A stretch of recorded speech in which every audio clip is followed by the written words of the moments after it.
Yuk. Oke, Zoom. This meeting is being recorded ya. Yang nggak mau di-record, ya silakan leave meeting. Karena ini akan di-record. Disuruh Zoom-nya tuh, bukan saya yang nyuruh loh. Got it. Oke. Langsung mulai aja. Kita mau praise and worship. Kita siapkan hati kita ya. Mungkin Bapak Denny bisa dihilangkan. Ya, oke, thank you. Langsung aja, tim PW, kita serahkan waktu dan tempatnya.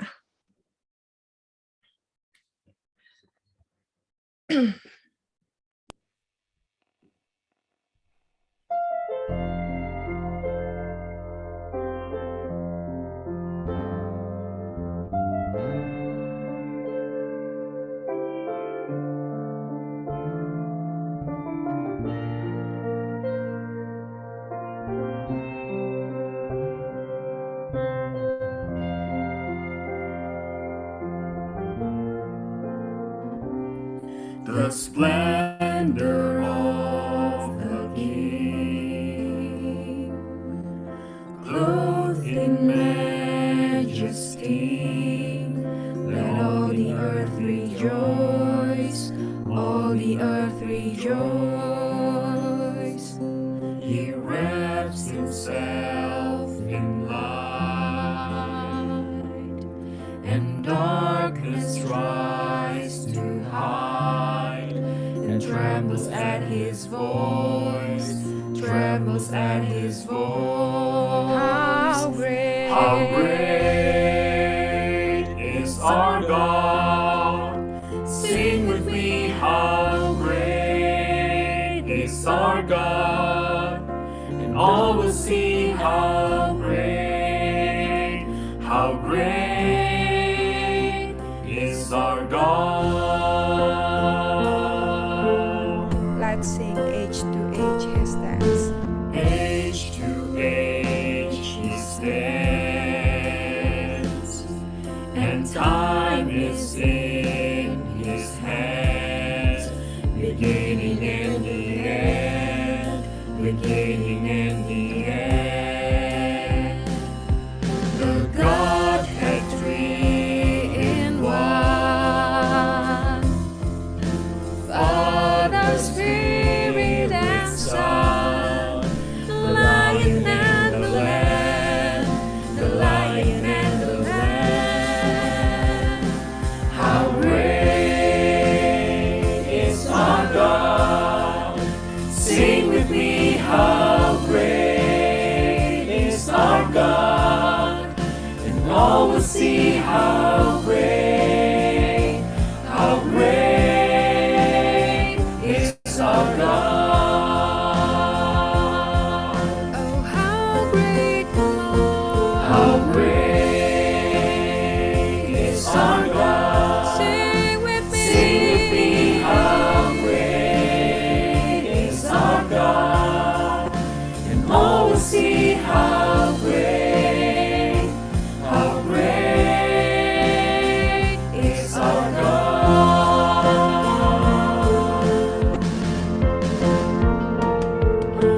Name above all names, you are worthy of our praise, and my heart will sing, how great is our God. Name above all names. Name above all names, You are worthy. you are worthy of our praise, Oh, my heart. and my heart will sing, and my heart will sing, holy, holy, are you Lord God Almighty. Worthy is the Lamb, worthy is the Lamb. You are holy, holy, are you Lord God Almighty. is the Lamb? What is the Lamb? What is the What Lamb? is the Lamb? Holy, holy. He is the Holy Father, Holy Son, and Holy Spirit. What is the Lamb? He is the Lamb who is so worthy. Let's sing once again, how great is our God. Is our God. Sing with me, Sing with me, with all your heart and with all your soul. is our God, and all will see how Let everyone see how great is our God. is our God. We want to praise you, Lord. We want to praise you once again. How great is our God. Sing with me, how great is our God, and all will see how great, All will see how great, how great is our God.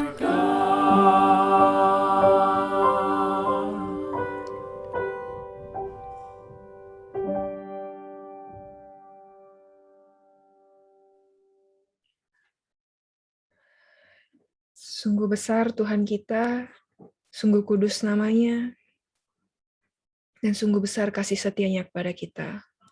Mari kita siapkan hati kita mau datang untuk Tuhan, kita mau mengucap syukur dan meminta rahmat dan berkat daripadanya. Kita buka dengan tanda kemenangan, tanda kasih Kristus dalam nama Bapa dan Putra dan Roh Kudus. Amin. Allah Bapa dalam surga, kami mau mengucap syukur untuk segala penyertaan-Mu dalam hidup kami ya Bapa, terutama pada hari ini. Engkau sungguh luar biasa bekerja dalam hidup kami. Ya Tuhan, kami memohon ampun atas segala dosa dan kesalahan yang kami perbuat, baik yang sengaja maupun tidak sengaja, yang telah menyedihkan dan melukai hati-Mu. Biarlah ya Bapa, kami hari demi hari kami ingin lebih semakin menjadi pribadi yang berkenan di mata-Mu, menjadi pribadi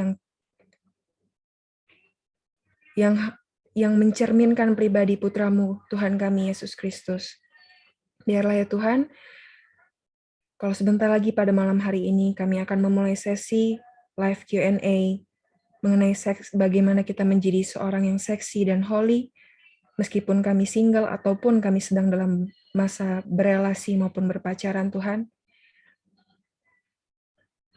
Biar Kau turunkan hikmat, rahmat, dan berkat-Mu atas kami, agar kami mampu menyerap apapun yang kami dengar, dan kami mau membuka hati untuk segala firman yang Kau tanamkan dalam hati kami yang paling subur.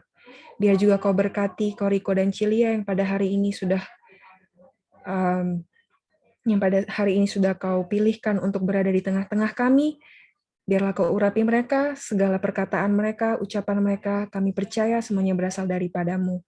Roh Kudus-Mu bekerja dengan maksimal dalam diri mereka. Dan kami juga mau berdoa untuk seluruh teman kami yang mungkin belum bisa hadir Tuhan. Biarlah dimanapun mereka berada, Kau selalu sertai mereka, dan berkat-Mu tetap tercurah atas diri setiap mereka. Dan sebentar lagi, kami mau memulai sesi ini. Kami mau serahkan sesi ini, sisa acara pada malam hari ini ke dalam tangan-Mu.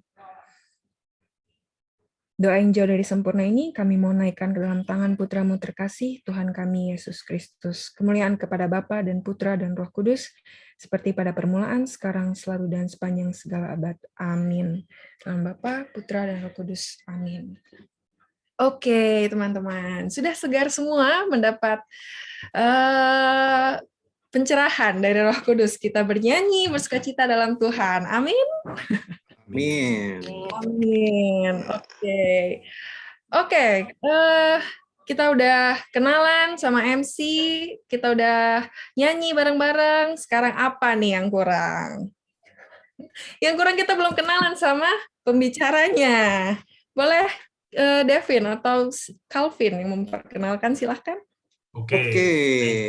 Thank you, Valen. Oke, sebelum itu sebenarnya kita mau ngomongin dulu ya rules-nya ya, supaya acara malam ini akan berjalan dengan lancar. Oke, yang pertama, guys, tolong cari tempat yang tenang, sepi, supaya kalian semua bisa fokus kepada acara malam ini ya. Dan tentunya jangan pada multitasking, jadi jangan ada yang texting, jangan ada yang main game, browsing website, tolong fokus aja ke acara malam ini, oke? Nah, yang kedua, tolong guys, dinyalakan dong kameranya. Hari ini kebetulan rame banget, 74 orang peserta ini, tapi apa artinya kalau nggak ada yang pada nyalain kamera? Jadi tolong ya dinyalain kameranya. Ayo pamerkan muka cantik dan ganteng kalian. Saling kenal-kenalan dong, oke? Sip. Nah, yang ketiga, jangan lupa untuk di-mute mikrofonnya selama acara berlangsung kecuali pas Q&A, oke? Dan keempat, siapkan buku catatan atau alat tulis supaya kalian bisa mencatat semua info-info penting yang kalian akan dapat dari acara malam ini. Nah, yang terakhir, seperti dari Valen sudah bilang, acara malam ini kan formatnya akan menjadi Q&A bersama Koriko Macilia ya. Namun kita akan prioritaskan pertanyaan dari teman-teman kita yang sebelumnya sudah join acara Sexy and Holy di hari Sabtu dan Minggu kemarin. Tapi tenang aja, bagi teman-teman yang baru join hari ini, kalian tetap bisa nanti akan submit question-nya di form Slido yang akan dikirim oleh tim panitia langsung di chat Zoom ya. Oke, rules-nya sudah pada jelas semua? Nah, kalau gitu kita langsung saja masuk ke panen Virtual Retreat Sexy and Holy hari ketiga, oke? Hey. Yeah. Oke, Mungkin Devin, Calvin boleh kenalan thank you dikit. buat rules-nya. Kita akan, sebelum kita mulai Q&A, mungkin kita kenalan dulu ya sama Koriko and Cilia. Mungkin yang kemarin sudah ikut Sexy and Holy udah ngelihat Koriko and Cilia. Cuman mungkin yang hari ini baru join masih bertanya-tanya, Koriko and Cilia ini siapa sih gitu ya. Jadi Koriko ini nama lengkapnya Koriko Arifano, merupakan seorang pewarta yang sudah melayani lebih dari 25 tahun, terutama untuk anak muda. Biasanya yang paling banyak di-sharingkan dari Koriko ini tentang teologi tubuh, namun tidak menutup untuk kekatolikan, discernment, servant, dan leadership juga. Nah, ya Koriko ini sudah mendirikan satu komunitas Domus Cordis yang fokus juga untuk anak muda. Dia berkembang baik dalam negeri maupun luar negeri juga. Nah, untuk Cilia sendiri, nama lengkapnya Cilia Brasali Arifano, ini merupakan istri dari Koriko. Dia merupakan seorang istri dan seorang dokter yang bekerja di perusahaan teknologi kedokteran asing. Selain pengajar Theology of the Body, Cilia ini juga menulis beberapa buku dan bersama-sama dengan Koriko juga melayani di Domus Cordis. Tanpa berlama-lama lagi, mari kita sambut Koriko and Cilia. Ayo tepuk tangan semua. Tepuk tangan virtual dong. Virtual. Berarti nggak heran ya kenapa Zoom-nya satu gitu. Nggak ini dia, nggak jaga jarak. Karena memang udah jadi satu ya. Memang sudah jadi satu dia. Bukan lagi dua, melainkan satu. Iya. Oke, Koriko dan Cilia, waktu dan tempat kita persilahkan. Mungkin mau kenalan-kenalan dulu, lalu nanti kita masuk ke Q&A yang udah ada nih. Ya, selamat datang buat teman-teman semuanya. Seperti yang kami share di awal course Sexy Holy di introduction, ya kami bahan-bahan ini semuanya juga bukan karena kami udah jago banget, tapi justru karena dalam perjalanan kami juga banyak bikin salah gitu loh. Nabrak sini, nabrak sana, ngelukain sini, ngelukain sana, using sini, using sana, dan dilukai dan diuse. Pokoknya ngelewatin berbagai up and down dan sebagainya. Akhirnya kami juga belajar gitu loh bahwa kesalahan-kesalahan yang kami buat nggak perlu dibuat sama orang lain gitu loh. Maka akhirnya kami mengembangkan tema-tema ini, kebetulan juga karena kami di komunitas antara lain mengembangkan ajaran teologi tubuh, maka kemudian kami coba buat ini menjadi praktis dan mudah-mudahan menjadi semakin relevan dengan hidup orang muda, khususnya di kota-kota besar gitu ya. Karena kalau bahan-bahan ini misalnya dikaitkan ke orang-orang muda yang nggak di kota besar juga konteksnya sangat berbeda dan cara berelasinya juga mungkin nggak terlalu sama gitu. Harapannya ya dengan begini bisa saling membantu kita semuanya gitu. Banyak pengalaman. Kalau mau nanya soal pacaran-pacaran mungkin nanti saya bisa jawab. Tapi kalau mau nanya tentang putus, itu Lia jago banget kalau ngomong tentang putus gitu. Karena dia punya pengalaman mutusin lebih banyak daripada saya. Jadi masing-masing punya area expertise yang berbeda-beda. Silakan istriku. Terima kasih buat referensinya. Ya, kalau dari saya mungkin latar belakangnya tadi Riko sudah jelaskan, cuman dari saya lebih dari sisi perempuan ya, dari cara pandang, pengalaman, kenapa itu terjadi, kenapa saya memutuskan seperti itu, kenapa saya bersikap seperti itu juga saya belajar banyak dari kesalahan saya, karena saya juga berangkat dari seorang perempuan yang punya gambar diri yang jelek sekali. Saya tidak mampu melihat diri saya berharga, saya tidak mampu melihat saya punya tujuan hidup, sehingga akhirnya saya memutuskan untuk menjalani hidup saya seadanya aja, semengalirnya aja, tapi ternyata itu membawa pada banyak luka dan banyak jalan buntu justru yang membawa saya pada hari ini. Jadi kalau kami berdua ada di tempat ini bukan karena kekuatan dan gagah kami, bisanya kami, tapi semata-mata karena Tuhan yang memberikan saya terutama kesempatan kedua dalam hidup dan kemurahan terhadap kami berdua sehingga kami dapat melangkah dari waktu ke waktu melalui semua kelemahan itu. Itu aja sih. Oke, thank you banget Koriko Cilia untuk kata-kata pengantarnya. Kami sih di Panai benar-benar berterima kasih ya pengalaman Koriko dan Cilia yang dijadikan program Section Holy ini benar-benar sangat membantu. Nah, virtual retreat kita sih so far puji Tuhan berjalan dengan lancar. Kemarin-kemarin sih teman-teman sudah bahas nih topik-topik yang sudah di-share ya sama Koriko sama Cilia ya, ada Love Divine, Smart, Sexy and Single, Help I'm Falling, Aim High, Break Up and Breakthrough. Diskusinya pun sempat molor loh, itu karena teman-teman kita di Panen kayak benar-benar terimpact dengan kata-kata Koriko dan Cilia ya. Dan kebetulan masih banyak pertanyaan yang sudah diterima dari teman-teman. Jadi semoga bisa dapat dibantu ya Koriko dan Cilia. Tapi sekali lagi reminder saja, kita again akan prioritas dulu pertanyaan dari para partisipan yang sudah mengikuti acara Section Holy kemarin ini. Tapi tenang, saat tanya jawab berlangsung, teman-teman yang baru join hari ini bisa boleh submit pertanyaan kalian nanti di link Slido yang akan di-share di chat Zoom. Oke, kalau gitu kita langsung saja kita mulai ya, Koriko Cilia. Kita masuk ke Q&A-nya. Kita mulai dulu saja dengan yang pertanyaannya masih yang light-hearted, yang gampang deh. Yang nggak gampang-gampang juga sih tapi. Oke, ini pertanyaan dari yang diwakili oleh Fasil grup kedua. Jadi kita sudah banyak grup, kita ada breakout group sessions. Ini ada pertanyaan yang diwakili oleh masing-masing grup. Pertanyaan pertama adalah ini specifically untuk Cilia ya. Apakah yang pertanyaan ini two part questionnya?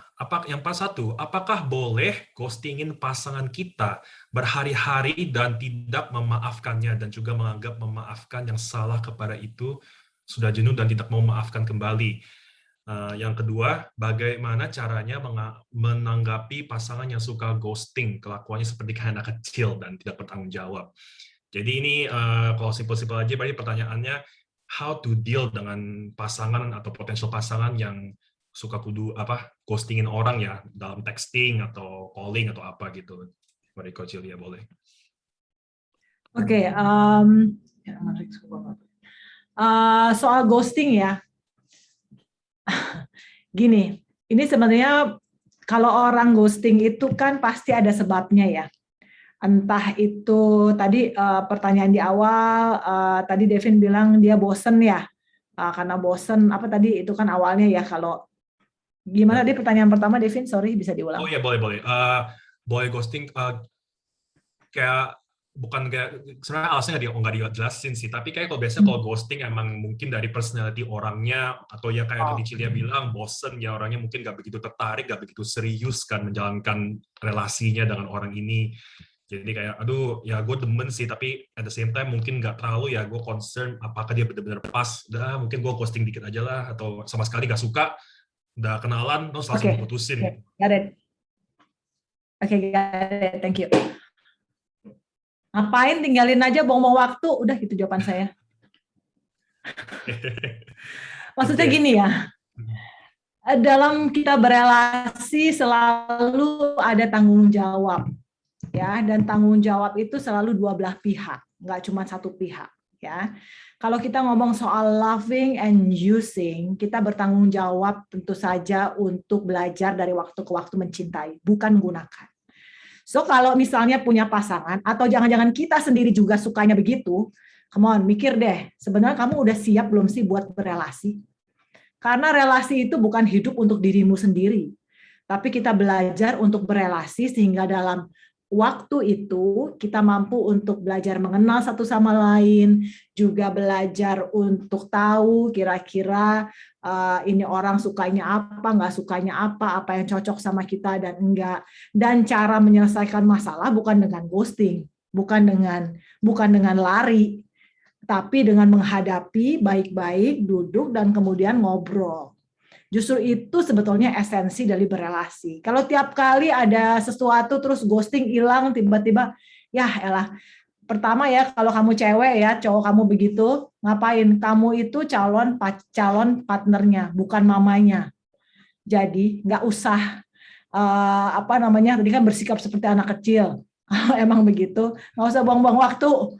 Udah, move on with your life gitu.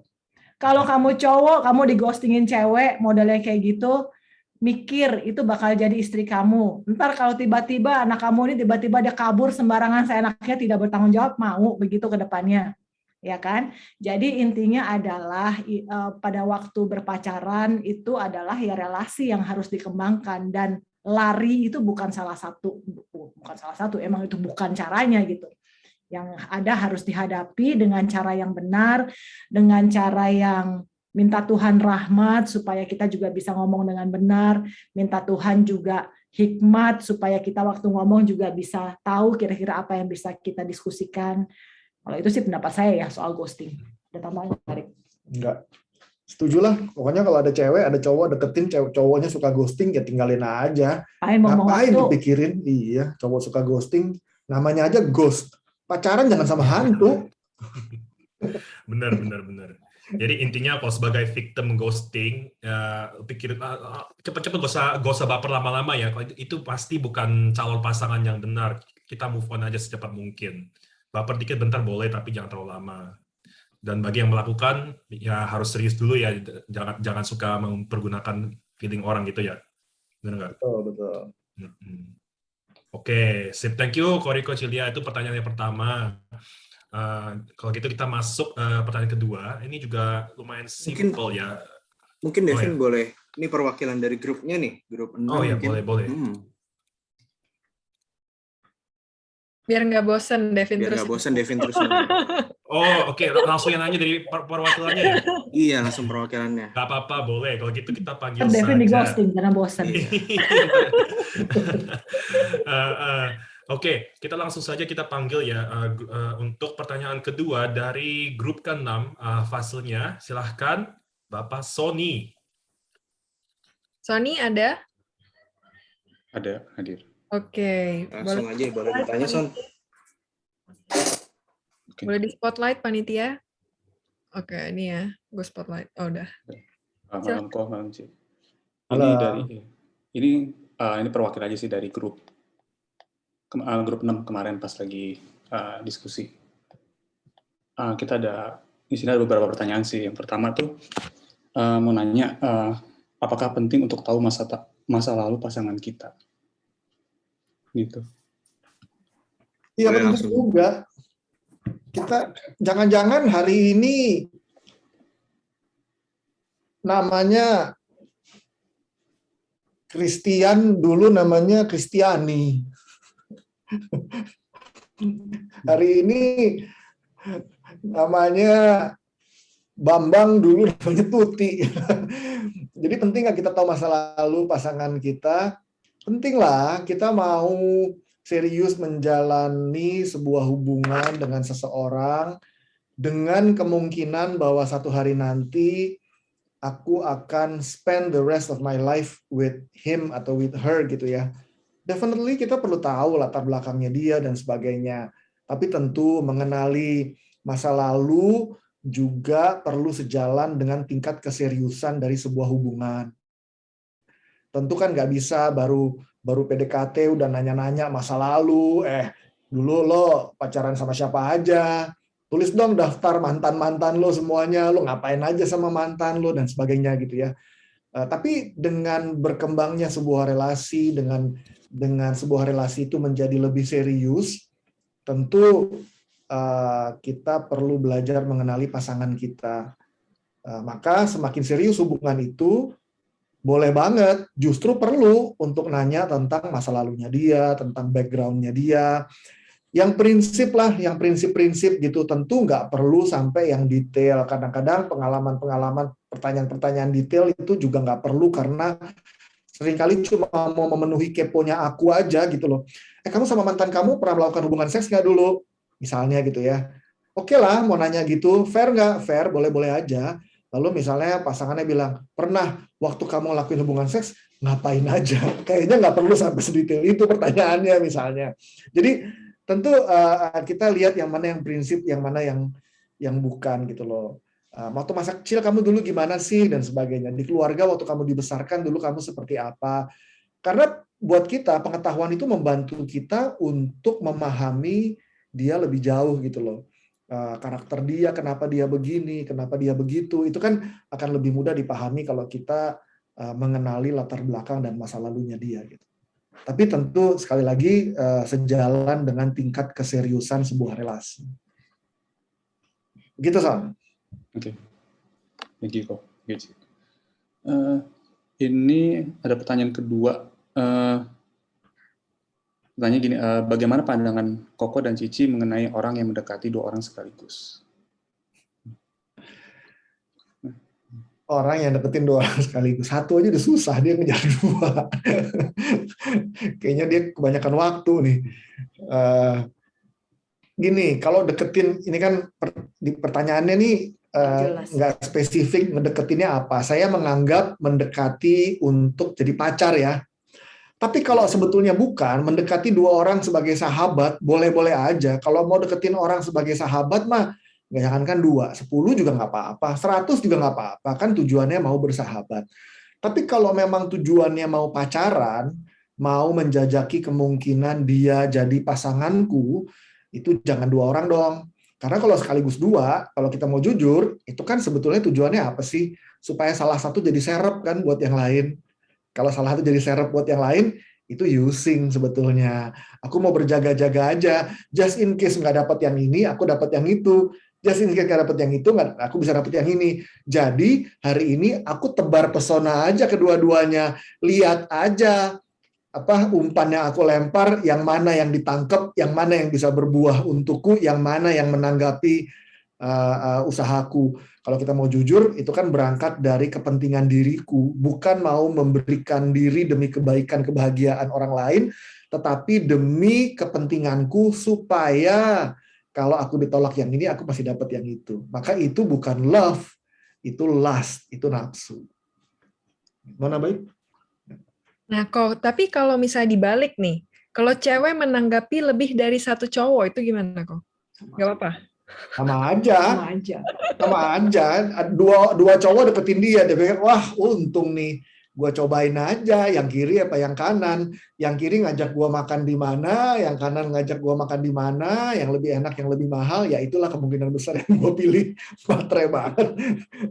Cuman tapi terkadang ada alasannya tuh kayak gini kok pembelaannya, tapi kan mau tahu dulu nih mana yang cocok, mana yang benar, gimana caranya tahu kalau misalnya langsung dilepas semua gitu. Makanya kalau cuma mau cari tahu cocok atau nggak cocok, jangan langsung kejar PDKT pacaran dong, cari temen dong. Kalau mau berteman, PDKT ke 1000 orang juga nggak apa-apa. Tapi kan beda caranya PDKT ke teman karena mau menjalin hubungan persahabatan yang baik, sama PDKT untuk kemungkinan terjadinya pacaran. Itu 2 hal yang berbeda kan. Kalau kita mau jujur banget nih sama diri kita sendiri nih, ya kan. Gitu. Ya. Makanya bisa ada kata-kata PHP itu ya, kok ya. Betul. Okay. Kadang-kadang tuh ya cuma dibungkusnya aja. Gue kan pengen tahu mana yang cocok, bla bla bla.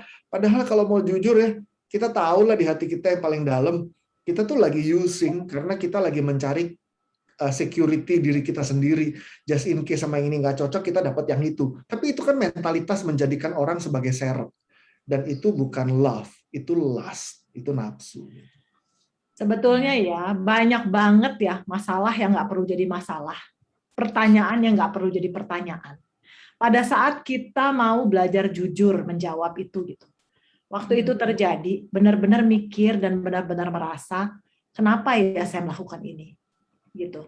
Apakah ini benar-benar karena using, karena untuk kepentinganku? Kalau gua nggak gitu, oke, mau mengenal nih 2 cowok sekaligus, tapi nanti kalau misalnya gua lepas 1, entar kurang. Yang biasanya WhatsApp gue setiap jam ada, sekarang nggak ada. Perhatiannya kurang ke gue gitu. Kayaknya gue berasa jadi kurang cantik gitu, gara-gara cuma 1 yang suka sama gue, bukan 2. Misalnya seperti itu.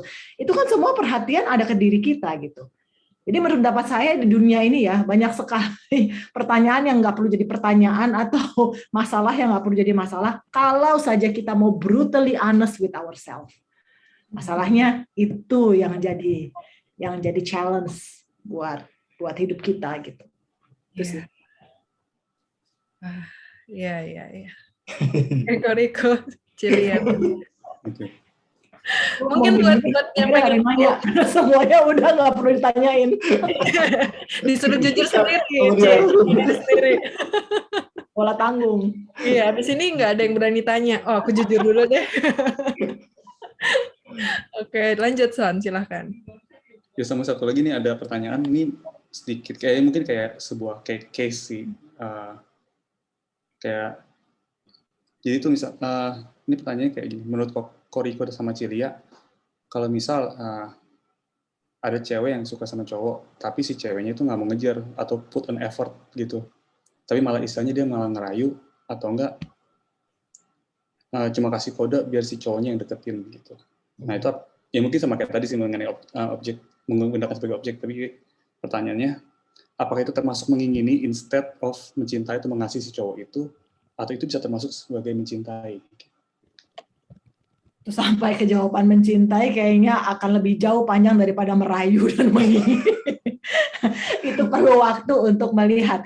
Tapi gini, pada dasarnya kita perempuan tidak dipanggil untuk, oke gini deh, saya jawab, saya menceritakan aja sharing saya sedikit ya supaya agak susah soalnya merangkai kata-kata. Saya pernah ada dalam situasi di mana saya ngejar cowok. Saya pernah ada dalam kondisi di mana saya yang nembak cowoknya duluan karena saya gemes. Mau lu apa gitu? Iya enggak cepetan deh ngomong gitu. Daripada lama begini, saya menunjukkan saya suka sama dia, saya bilang saya suka sama dia. Dan ini mau dibawa kemana gitu. Tapi kemudian dalam perjalanan hubungan itu saya melihat bahwa itu bukan cara yang benar. Goalnya mungkin saat itu tercapai, saya jadian sama dia. Tapi kemudian saya berpikir gitu, apakah cara seperti itu yang saya mau untuk seumur hidup saya, gitu. Di mana saya yang mengambil inisiatif, mengambil keputusan, saya yang hajar bleh duluan gitu ya, maksudnya ya, saya yang pursue apa yang saya mau, sedangkan dia tinggal terima doang gitu. Dan saya melihat bahwa akhirnya nih bayangkan, menyedihkannya, di hubungan itu saya yang diputusin. Jadi kalau kata Riko tadi saya ahli mutusin, enggak, saya juga pernah diputusin gitu. Karena mungkin memang cowok-cowok juga ilfeel kali ya sama perempuan yang kayak begitu gitu, di mana mereka juga butuh untuk dapat satu privilege untuk menjalankan apa yang menjadi apanya mereka tuh bukan hasrat apa ya, nature-nya mereka gitu maksudnya. Nah kalau misalnya cewek ini memang suka sama satu cowok dan cowoknya itu kebetulan kayak mantan saya yang itu gitu, mungkin boleh untuk memberikan satu hint yang sangat halus bahwa kalau lu perhatian sama gua, mungkin gua mau sama lu, mungkin gitu. Tapi bukan merayu dalam hard selling gitu maksudnya, nah merayu dalam yang ini banget gitu, karena itu enggak, buat saya sih.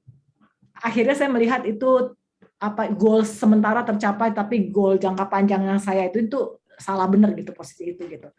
Jadi apakah saya nggak bisa bilang apakah itu menggunakan karena ceritanya sangat singkat. Jadi nggak bisa tahu karena itu perlu proses untuk ditanyakan ke dirinya sendiri apakah saya melakukan itu karena saya menggunakan. Kalau dalam konteks saya, cerita saya, yes, saya menggunakan. Karena waktu itu saya nggak tahan dengan kondisi itu, pengen cepet-cepet. Perempuan kadang-kadang gitu ya, pengen cepet-cepet secure gitu ya, jelas gitu apa. Dan saya tidak mampu menahan yaitu hasrat itu gitu maksudnya. Padahal semuanya hasilnya nggak benar. Jadi jawabannya ya saya nggak tahu apakah itu mencintai apa karena itu perlu cerita yang lebih panjang ya untuk bisa menjawab itu. Saya nambahin, cowok itu dipanggil untuk menjadi pemimpin di dalam keluarga, dalam relationship juga. Kalau kita bicara nanti soal marriage, soal pernikahan, kita nanti akan bahas dari Efesus 5 tentang suami itu dipanggil menjadi seperti Kristus dan jemaat istri itu dipanggil untuk menjadi seperti jemaat. Sehingga pernikahan itu suami istri itu sebetulnya menggambarkan Kristus dan mempelainya. Nah, Kristus itu yang persu mempelainya. Bukan mempelainya yang persu Kristus.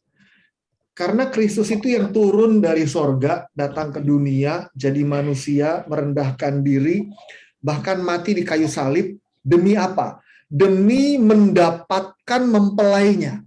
Siapa mempelainya? Jemaat, gereja, kita.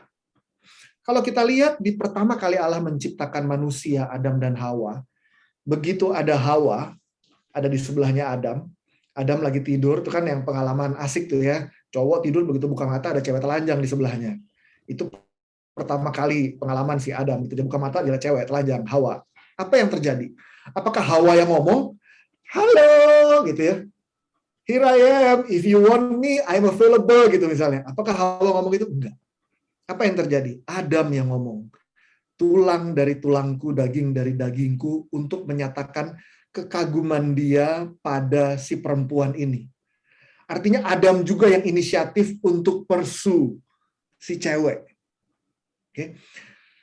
Kenapa ini penting? Karena dipanggil untuk menjadi leader dalam sebuah relationship dan nanti juga dalam sebuah keluarga, seorang leader itu take inisiatif. Dia yang initiate duluan gitu loh.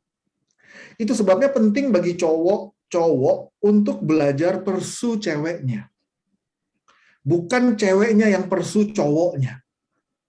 Ini bukan soal dosa atau enggak dosa. Tapi ini soal sejauh mana kita bersedia terbuka pada panggilan Tuhan di dalam hidup kita. Ada banyak cowok-cowok yang ngomong aja dia suka ke ceweknya nggak berani. Nah sekarang saya mau ngajak teman-teman cewek mikir. Kamu mau punya suami yang kayak begitu? Yang di awal cuman ngomong aku suka sama kamu aja nggak berani. Woi, nanti ya di dalam kehidupan ada banyak hal besar di mana si suami harus berani ambil resiko, ngomong duluan, ambil tanggung jawab, take charge. Tapi kalau cuma ngomong doang, gue suka sama lo aja nggak berani. Hai cewek-cewek, apakah kalian mau dipimpin oleh cowok yang kayak begitu? Kalau kalian nggak mau, jangan biasakan dari awal seperti itu. Biar cowok-cowok belajar pursue. Biar cowok-cowok belajar menunjukkan kalau lo memang benar-benar cowok yang punya keberanian di dalam Tuhan, deketin dong gue. Kejar dong gue. Dan gue bukan berarti kalau lo kejar gue bakal mau. Saya selalu bilang ke teman-teman cewek, don't play hard to get, but be hard to get. Play hard to get tuh artinya ya, belaga susah buat didapetin. Cebelin tuh. Jadi jangan belaga susah, tapi jadilah susah buat didapetin. Supaya apa? Supaya cowoknya benar-benar belajar mengerahkan tenaganya, keberaniannya, bahkan pengorbanannya buat dapetin kamu. Tunjukin, hai cewek-cewek, bahwa kamu layak diperjuangkan. Maka kalau saya nih rekomen, carilah cowok yang fight dari awal sudah memperlihatkan betapa dia ngejar kamu, dia berani ngomong kamu, ambil resiko ngomong, itu kan artinya ambil resiko ditolak ya. tapi dia berani. Saya lebih appreciate cowok yang berani ngomong dengan risiko ditolak daripada nggak berani ngomong sama sekali, sehingga ceweknya yang harus deketin dia dan ceweknya yang harus ngomong ke dia. Hey dude, hey bro, kalau lo ngomong ke cewek aja lo kagak berani, mendingan lu belajar dulu deh berani. Kalau lu udah belajar berani, baru deketin cewek yang tunjukin bahwa lu cowok yang layak buat dapetin tuh cewek. Thank you.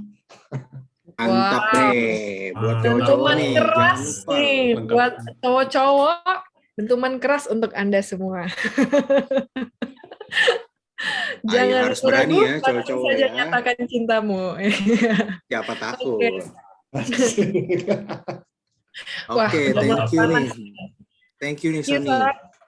Ya. Kita mungkin lanjut ke fase selanjutnya ya. Ada Ya. CB dari grup 1, boleh. Udah mulai panas nih Koriko Cilia. Emang udah disusun nih sama fasil-fasilnya, diurutin. Oke, silakan. Oke, Ica. CB. Halo, halo Coach Cici. Halo. Halo. Ini ada pertanyaan kemarin perwakilan dari kelompok 1. Jadi ada yang nanya, Koko Cici gimana kalau menikah nih mau, tapi pada saat udah menikah malah nggak mau punya anak dengan berbagai macam alasan. Itu gimana ya? Terima kasih.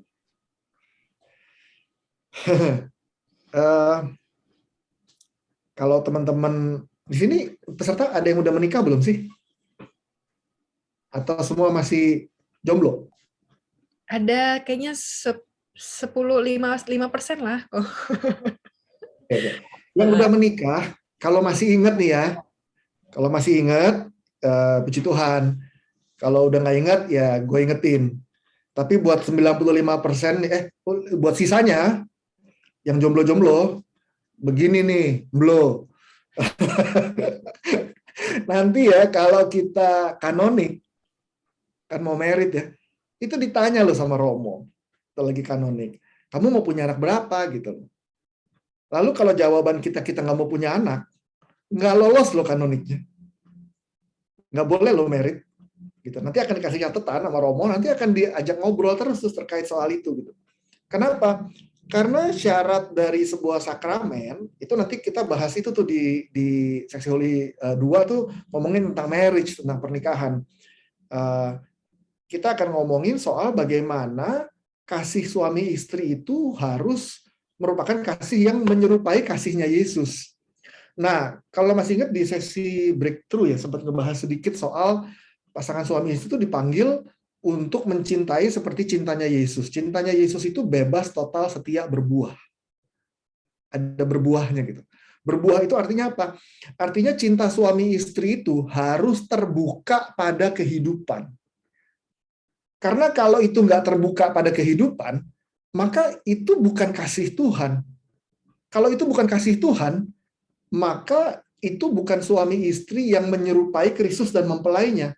Kalau itu tidak bisa menyerupai Kristus dan mempelainya, maka itu bukan sakramen.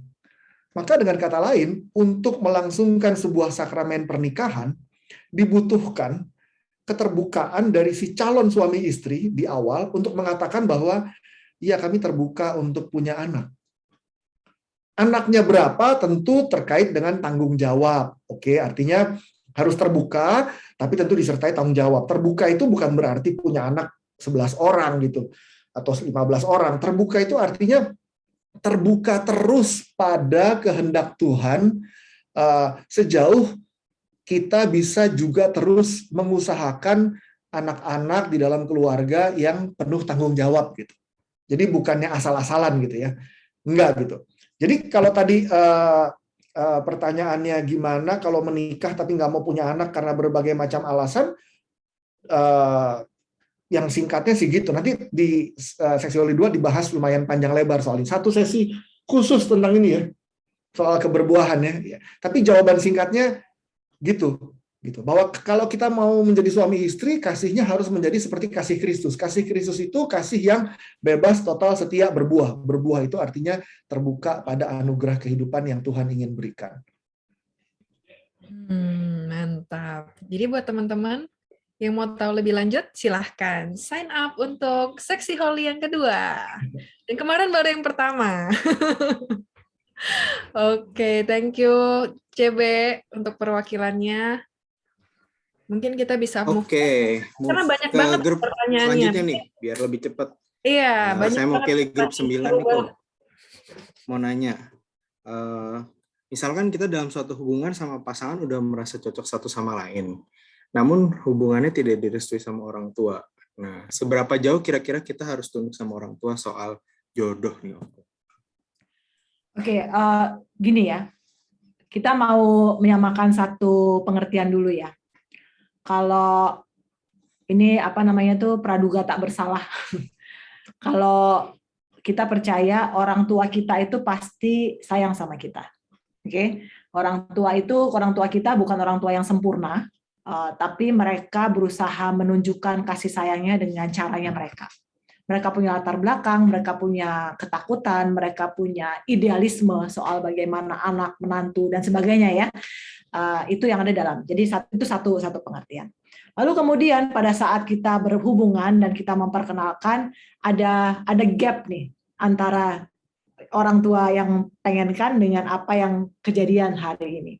Dan artinya kita, kalau itu orang tua kita, artinya kita mesti di tengah-tengah kan, how to bridge the gap antara apa yang ada di sini dengan kenyataan gitu. Pertama yang paling penting adalah kita mesti yakin dulu sama pasangan kita. Apa benar ini pasangan yang mau aku perjuangkan? Ya, kalau emang dalam perjalanan hubunganmu, kamu lihat ini orang juga, kalau cewek ya, karena saya ngomong dari pihak cewek, ini cowok yang pekerja keras, mungkin latar belakangnya dia dari keluarga yang kurang berada misalnya, tapi kita ngelihat gitu dalam proses dia selama ini dia berusaha untuk terus cari, nggak gampang putus asa, dia punya karakter yang baik dan sebagainya. Tapi kan orang tua kan melihat realita ya, datang misalnya nggak punya kendaraan gitu misalnya, itu kan hal-hal yang superficial yang selama ini mungkin dilihat ya contohnya. Ya, mungkin itu tugas kita juga untuk berusaha menerangkan ke orang tua kalau dia orangnya seperti apa. Dan memang butuh, kalau ini dalam konteks cowok, ya butuh pembuktian dari waktu ke waktu, jadi butuh proses di mana kita menunjukkan bahwa kalau cowok, kamu adalah orang cowok yang bisa dipercaya untuk menikahi anak gadis orang, dan kalau kamu cewek, kamu juga anak calon menantu yang juga bisa dipercaya sehingga anak cowoknya itu bisa dapat istri yang menolong dia, menjadi penolong dia gitu. Dan itu butuh waktu dan butuh proses. Sampai di mana, Rick, kalau soal yang hukum gereja yang itu? Apakah? Pernikahan Katolik secara hukum tidak membutuhkan persetujuan dari orang tua. Jadi kalau misalnya kita mau go ahead dan kanonik dan bilang gitu, dan memang waktu kanonik cerita ke Romo dan kemudian Romo melihat bahwa sebetulnya tidak ada halangan, maka bisa jadi walaupun tidak direstui oleh orang tua, bisa jadi imam gereja mengizinkan terjadinya pernikahan itu. Maka secara gereja bisa-bisa saja. Tetapi kita tentu harus menanggung konsekuensi kalau waktu kita menikah, akhirnya kita melanggar keinginan orang tua, tentu bisa jadi ada risiko hubungan dengan orang tua menjadi tidak baik dan sebagainya. Tentu itu menjadi konsekuensi dan tanggung jawab yang perlu dipertimbangkan. Dan ini kan kembali kepada value ya. Ada satu pasangan yang mungkin karena nggak pernah deket sama keluarganya, jadi value itunya jadi nggak penting. Ini kan pertanyaannya. Tapi kalau yang nanya ini, saya rasa punya value keluarga yang cukup kuat gitu. Ya kalau itu memang cukup kuat, ya berjuanglah untuk mendapat persetujuan. Kalau memang itu kamu memang mau maksudnya membayangkan pernikahan kamu direstui orang tua dan sebagainya gitu. Jadi itu kembali pada kita sih, pada setiap orang masing-masing gitu. Cuma intinya saya mau mengingatkan, orang tua nggak selalu benar. Tapi yang penting caranya jangan kurang ajar. Jangan pernah kurang ajar. Kita bisa ngomong dengan baik-baik dengan mengcounter pendapat orang tua kita bisa. Tapi tentu tunjukkan sikap kita tetap sopan, tetap berusaha untuk mengatakan dengan kasih, dan ya jangan kurang ajar lah. Pokoknya intinya begitu. Oke, thank you kok. Boleh mungkin fase selanjutnya kita tanya. Di Valen mungkin. Selanjutnya Valen, ayo. Selanjutnya grup gue ya. Ini yang bertanya ada di sini dan open cam nih. Silahkan ya, kalau mungkin mau bertanya secara langsung, Priscilla. Boleh nih. Boleh. Oke. Lebih enak kan? Halo Coach. Hai. Halo. Priscil, mau tanya, sebenarnya ini sih kan Koko Cici sekarang ini udah tahu full story, bukan story sih, lebih ke materi yang Cici dan Koko bawain. Nah, waktu awal Cici dan Koko memutuskan untuk menikah, sejauh apa sih Cici dan Koko udah tahu materi ini gitu?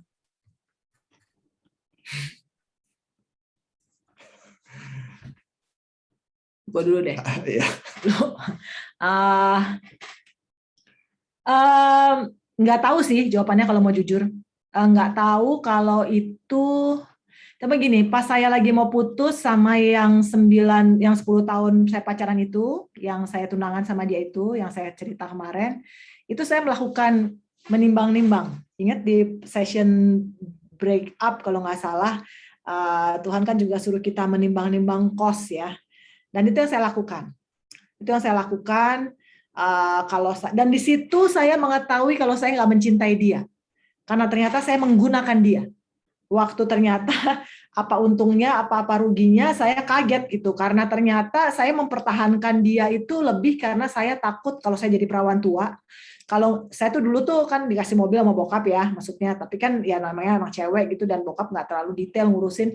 Jadi kan ada dia yang nganterin saya ke bengkel ya, tiap kali ada masalah gitu kan. Saya cuma ingat sementara itu, dan ada beberapa lagi gitu yang saya kemudian mikir, ini kenapa saya harus bersuami dia ya, kalau semua ini tinggal sewa orang, apalagi zaman sekarang kan ada GoFix gitu kan ya, tinggal panggil orang ke rumah. Nah, itu zaman saya dulu gitu, tapi hari ini lebih nggak guna lagi tuh gitu. Untung saya nggak kawinin dia, kalau nggak dia nggak berguna kan buat saya kan, karena udah habis kegunaannya. Karena yang saya tulis itu seperti, tapi itu contohnya yang saya lakukan. Lalu kemudian mungkin belajar untuk jadi single yang happy ya. Itu perjuangan, itu naik turun. Jadi tapi saya pribadi nggak tahu. Tapi saya percaya Tuhan saya, waktu kita berusaha untuk cari Tuhan, kita berusaha untuk hidup benar, nggak tahu gimananya God will find a way to meet us gitu. Saya belum pernah dengar materi-materi ini, tapi kok ya ada aja gitu cara untuk membawa saya ke situ gitu. Jadi itu sebabnya mungkin saya at least merasa bertanggung jawab atas apa yang Tuhan berikan, pengalaman-pengalaman itu, sehingga terjadilah sesi-sesi seperti ini.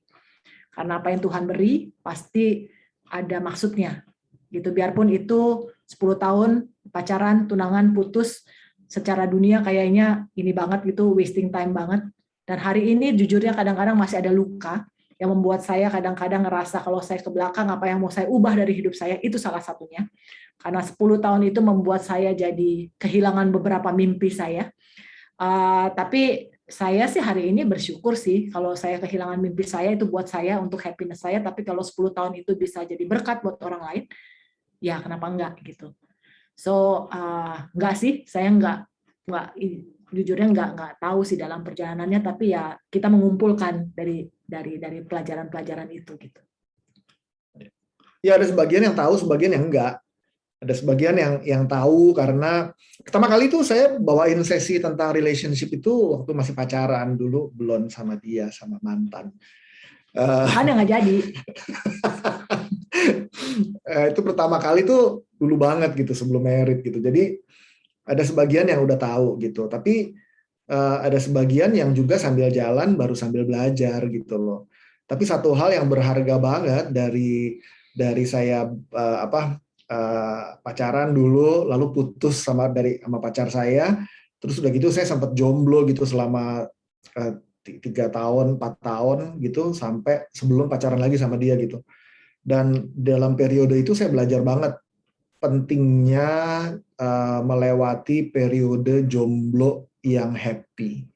Itu bagian yang saya belajarnya itu dari pengalaman banget gitu loh.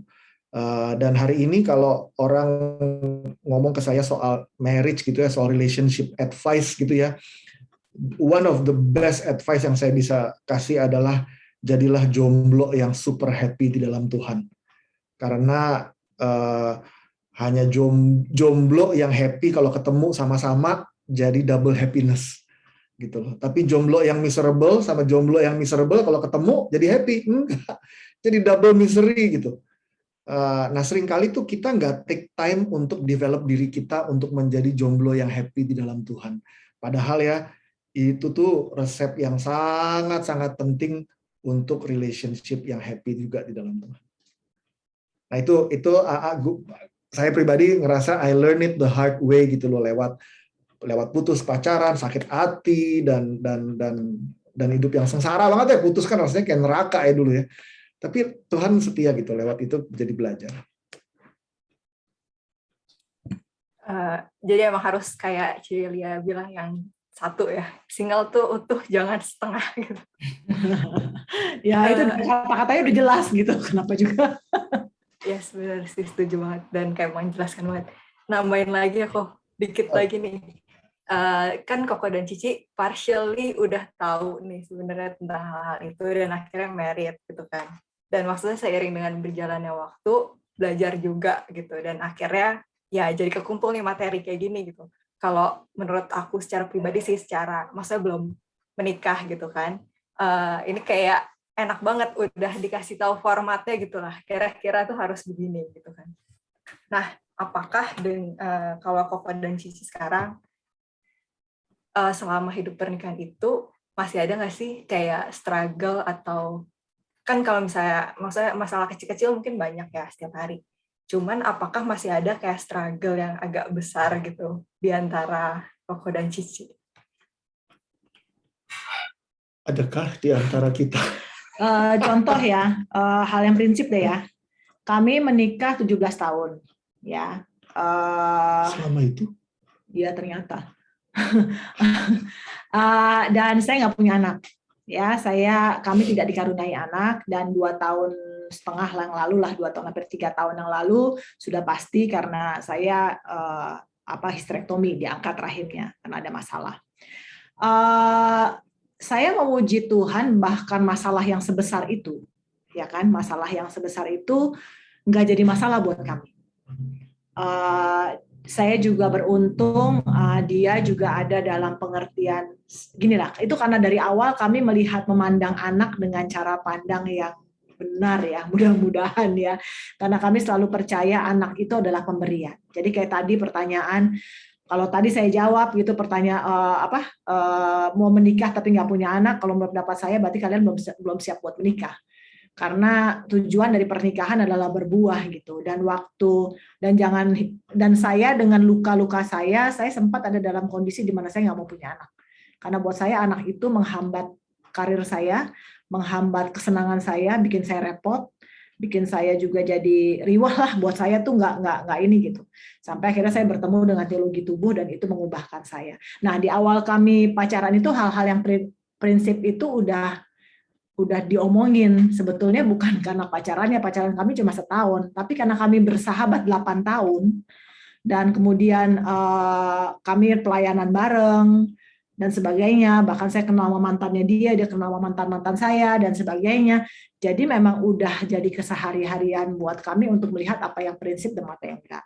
Sehingga jawabannya sekarang kalau ada yang prinsip besar sih nggak ada sih. At least saya nggak tahu dia gitu kan. Tapi ya saya mencontohkan tadi masalah sebesar itu, puji Tuhan karena pengertian kami tentang bagaimana kita memandang anak as a gift gitu.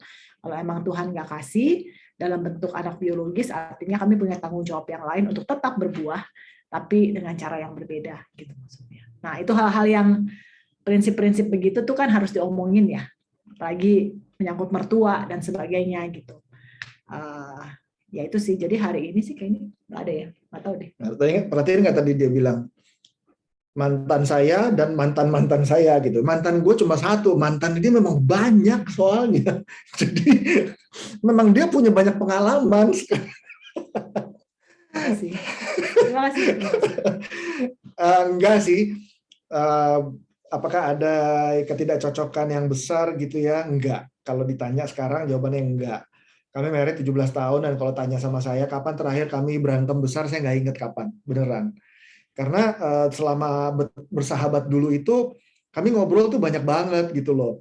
Nah itu pentingnya pacaran. Pacaran tuh jangan cuma nonton Netflix sama makan doang gitu loh. Tapi ngobrol gitu loh. Nah kami ingat ya, kami ngobrol tuh ya dulu ya, dari hal-hal yang simple, such as tea or coffee gitu loh, dog or cats gitu ya, sampai ke pertanyaan model kayak begini, kalau nanti kita punya anak, lalu one day nggak sengaja kita buka pintu kamar anak kita, lalu di dalamnya itu kita nemuin dia lagi nonton film bokep, apa yang akan kita lakukan ke anak ini? So kita ngomong sampai sejauh itu gitu, waktu kita lagi pacaran gitu. Jadi kita berusaha untuk menyadari dan menemukan apa yang jadi prinsip goal dan prinsip-prinsip kita bersama gitu. Dan waktu dalam proses diskusi itu kami menemukan bahwa ada banyak prinsip-prinsip yang sudah sejalan gitu. Sehingga dengan demikian waktu married kami tidak ada masalah dengan prinsip gitu. Masalah dengan yang tidak prinsip. Kita masalah dengan yang tidak prinsip. Misalnya sejak gue married sama dia, gue sarapan bakmi setiap hari. Tapi itu nggak prinsip. Saya nggak masalah makan bakmi tiap hari karena dia doyan banget. Jadi ya asik aja gitu. Thank you banget kok. Berarti nggak salah nih. Patternnya udah teruji. Thank you Koko Cici, thank you juga Valen. Gimana Priscilia udah jelas? Oke, kita move on. Thank you. Thank you Priscilia untuk pertanyaannya juga. Kita move on next ya. Ke grup berapa nih? Grup 4 ada Herlin ya? Grup 4 ada Ibu Herlin, silahkan. Silakan. Mungkin bisa dipilih salah satu dulu ya, terus kita move on ke grup 3, karena masih ada banyak nih pertanyaannya. Boleh. Oke. Koko Cici. Sebenarnya dari grup 4 ini ada 3 pertanyaan, tapi kayaknya nomor 1 itu sudah pernah dijawab. Jadi langsung ke nomor 2 aja. Ini ada pertanyaan, gimana cara mengetahui apakah pasangan kita mengobjekkan kita, atau dengan kata lain, gimana cara mengetahui apakah dia mencintai kita atau menafsui kita. Itu sih, Ci. Thank you. Iya, sebetulnya kita lihat aja gitu ini kita ngomong dalam konteks pacaran ya. Kan dari pacaran kita bisa lihat gitu apa yang dia lakukan itu. Lihat ke definisinya aja, cinta itu kan memberikan diri demi kebaikan yang lain, sementara nafsu itu menggunakan yang lain demi kepentingan diri sendiri.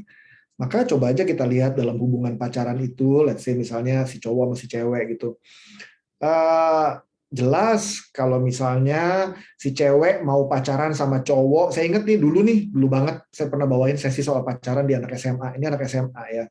Tapi buat contoh aja, zaman dulu tuh itu belum zamannya Instagram, masih zamannya Facebook. Saya tanya kenapa sih kalian mau pacaran? Beberapa jawabannya bener loh anak SMA untuk merubah status di FB gitu loh, supaya statusnya kelihatannya in a relationship gitu. Tapi ini kan juga bukan cuma anak alay gitu loh, bukan anak SMA gitu loh. Kalau kita mau jujur, ada banyak cewek-cewek nih, kita ngambil contoh cewek dulu ya. Misalnya sekarang yang umurnya karena udah merasa udah kepala 3 gitu ya, lalu tiap pergi ke pesta ditanya-tanyain terus gitu kan, sehingga butuh status gitu loh. Sebetulnya bukan karena dia cinta-cinta banget, tapi supaya nggak budek aja gitu ditanyain sama semua orang, sama tante, sama om, tiap kali ketemu, kawinan pasti ditanyain, kapan giliran lu gitu kan. Undangannya mana itu rese gitu kan, akhirnya ya udahlah biar cepet gue pacaran aja deh gitu. Tapi dia cinta banget nggak mau memberikan diri buat dia nggak, tujuannya apa, supaya bisa merubah status jadi gue aman gitu misalnya. Itu jelas menafsui istilahnya, itu jelas bukan love tapi itu lust. Begitu juga kalau misalnya alasan-alasan cowok mau pacaran sama cewek, alasannya supaya malam minggu gue nggak kesepian gitu, demi aku kan, supaya aku nggak kesepian. Jelas itu bukan love, tapi itu lust gitu loh. Jadi masing-masing boleh ngobrol sebagai pasangan, atau sebelum ngobrol mungkin masing-masing boleh refleksi dulu. Kenapa sih aku mau berpasangan sama dia? Kenapa sih aku mau pacaran sama dia? Is it really about her? Is it really about him? Supaya dia menjadi lebih baik demi kebaikan dia, atau it's more about me karena aku butuh orang untuk mengertiin aku, memahami aku, menemani aku. Kan kalau kayak itu kan ya nyetir mobil di lampu merah terus sedih gitu kan, ngelihat sebelah truk aja gandengan. Masa gue kagak punya gandengan, pacaran deh gitu misalnya. Jadi kita lihat tujuannya gitu, semua dilihat dari tujuannya. When it's about me, itu bukan love, tapi itu lust. Oke, thank you kok. Berarti harus clear dulu tujuannya ya. Iya, betul. Thank you, thank you. Thank you. Mau dilanjutin kelompok lain dulu?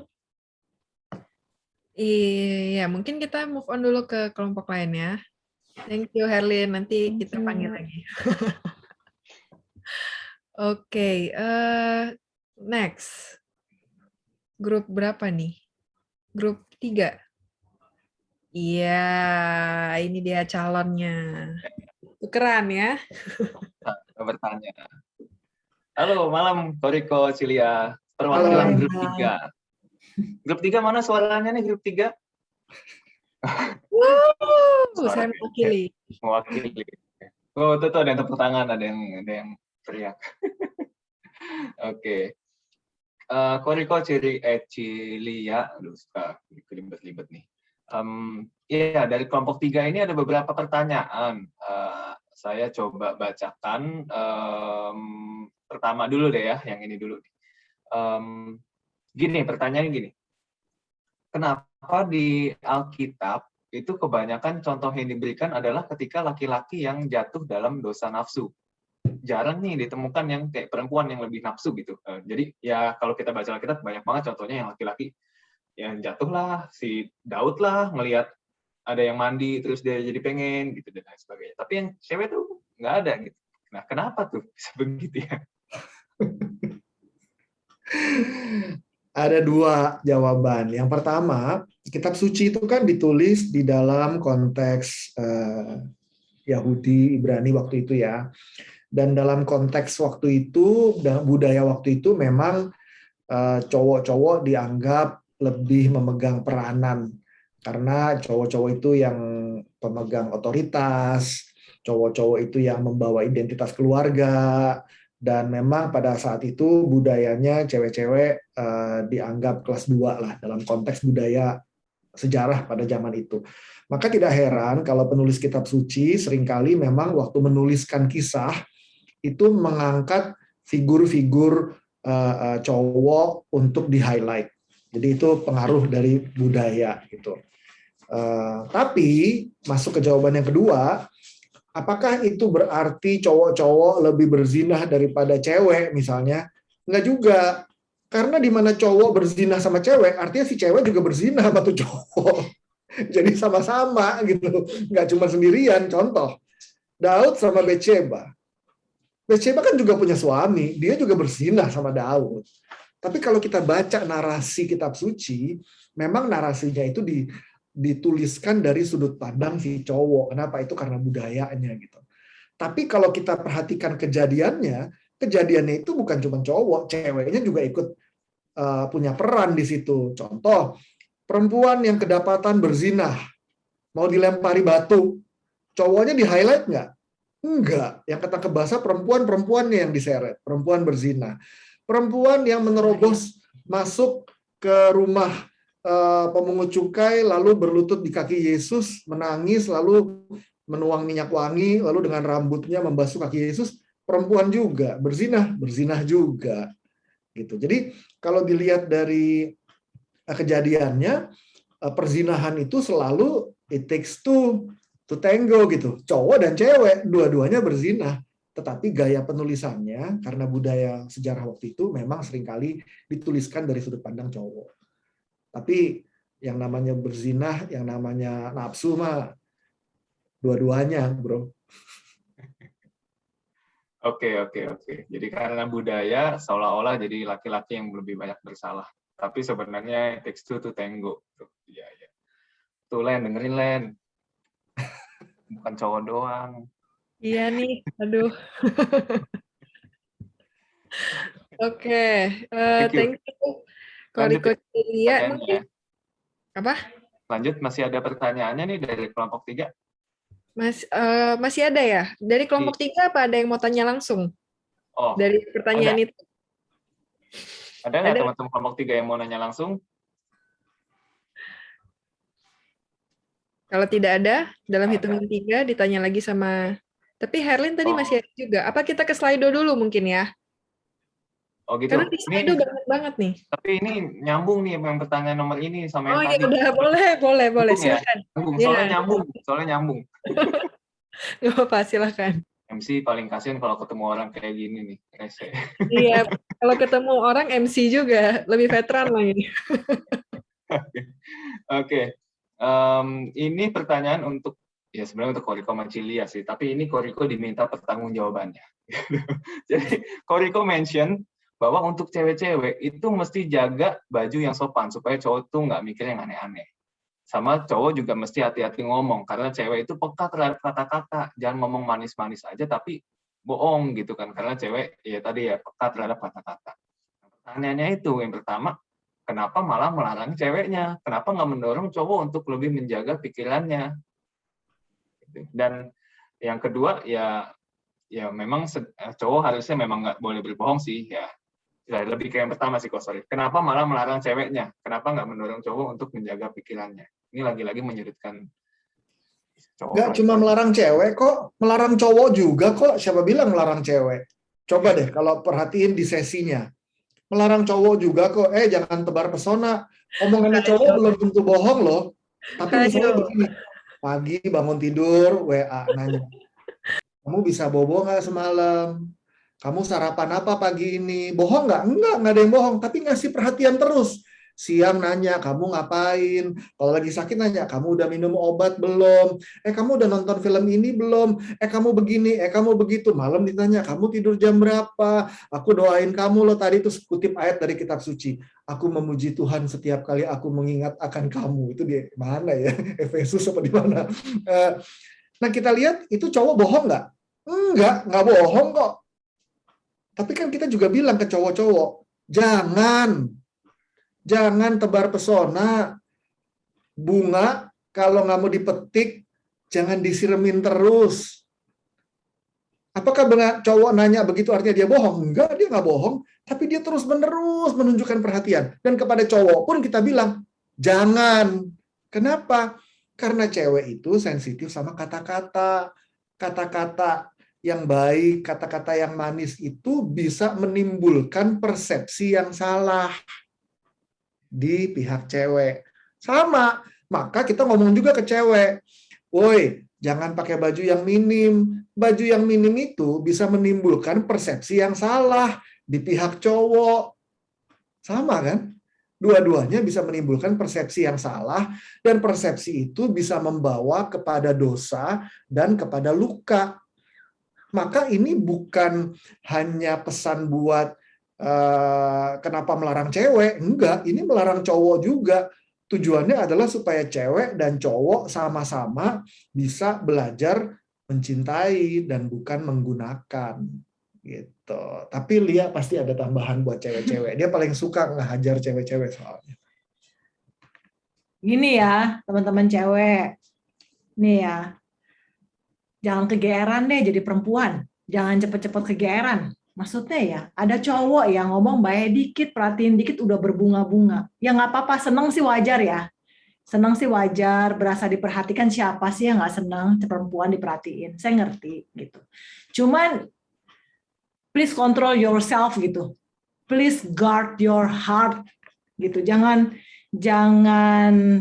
lu tahu sendiri ini nggak jelas apa, terus sengaja kayak semuanya dilus-lus, ada yang perhatiin gue, ada yang ini, akhirnya di ghosting, marah. Maksudnya lu juga bertanggung jawab, jangan cuma nyalain orang, you have to take charge juga buat ngejagain diri lu sendiri gitu maksudnya.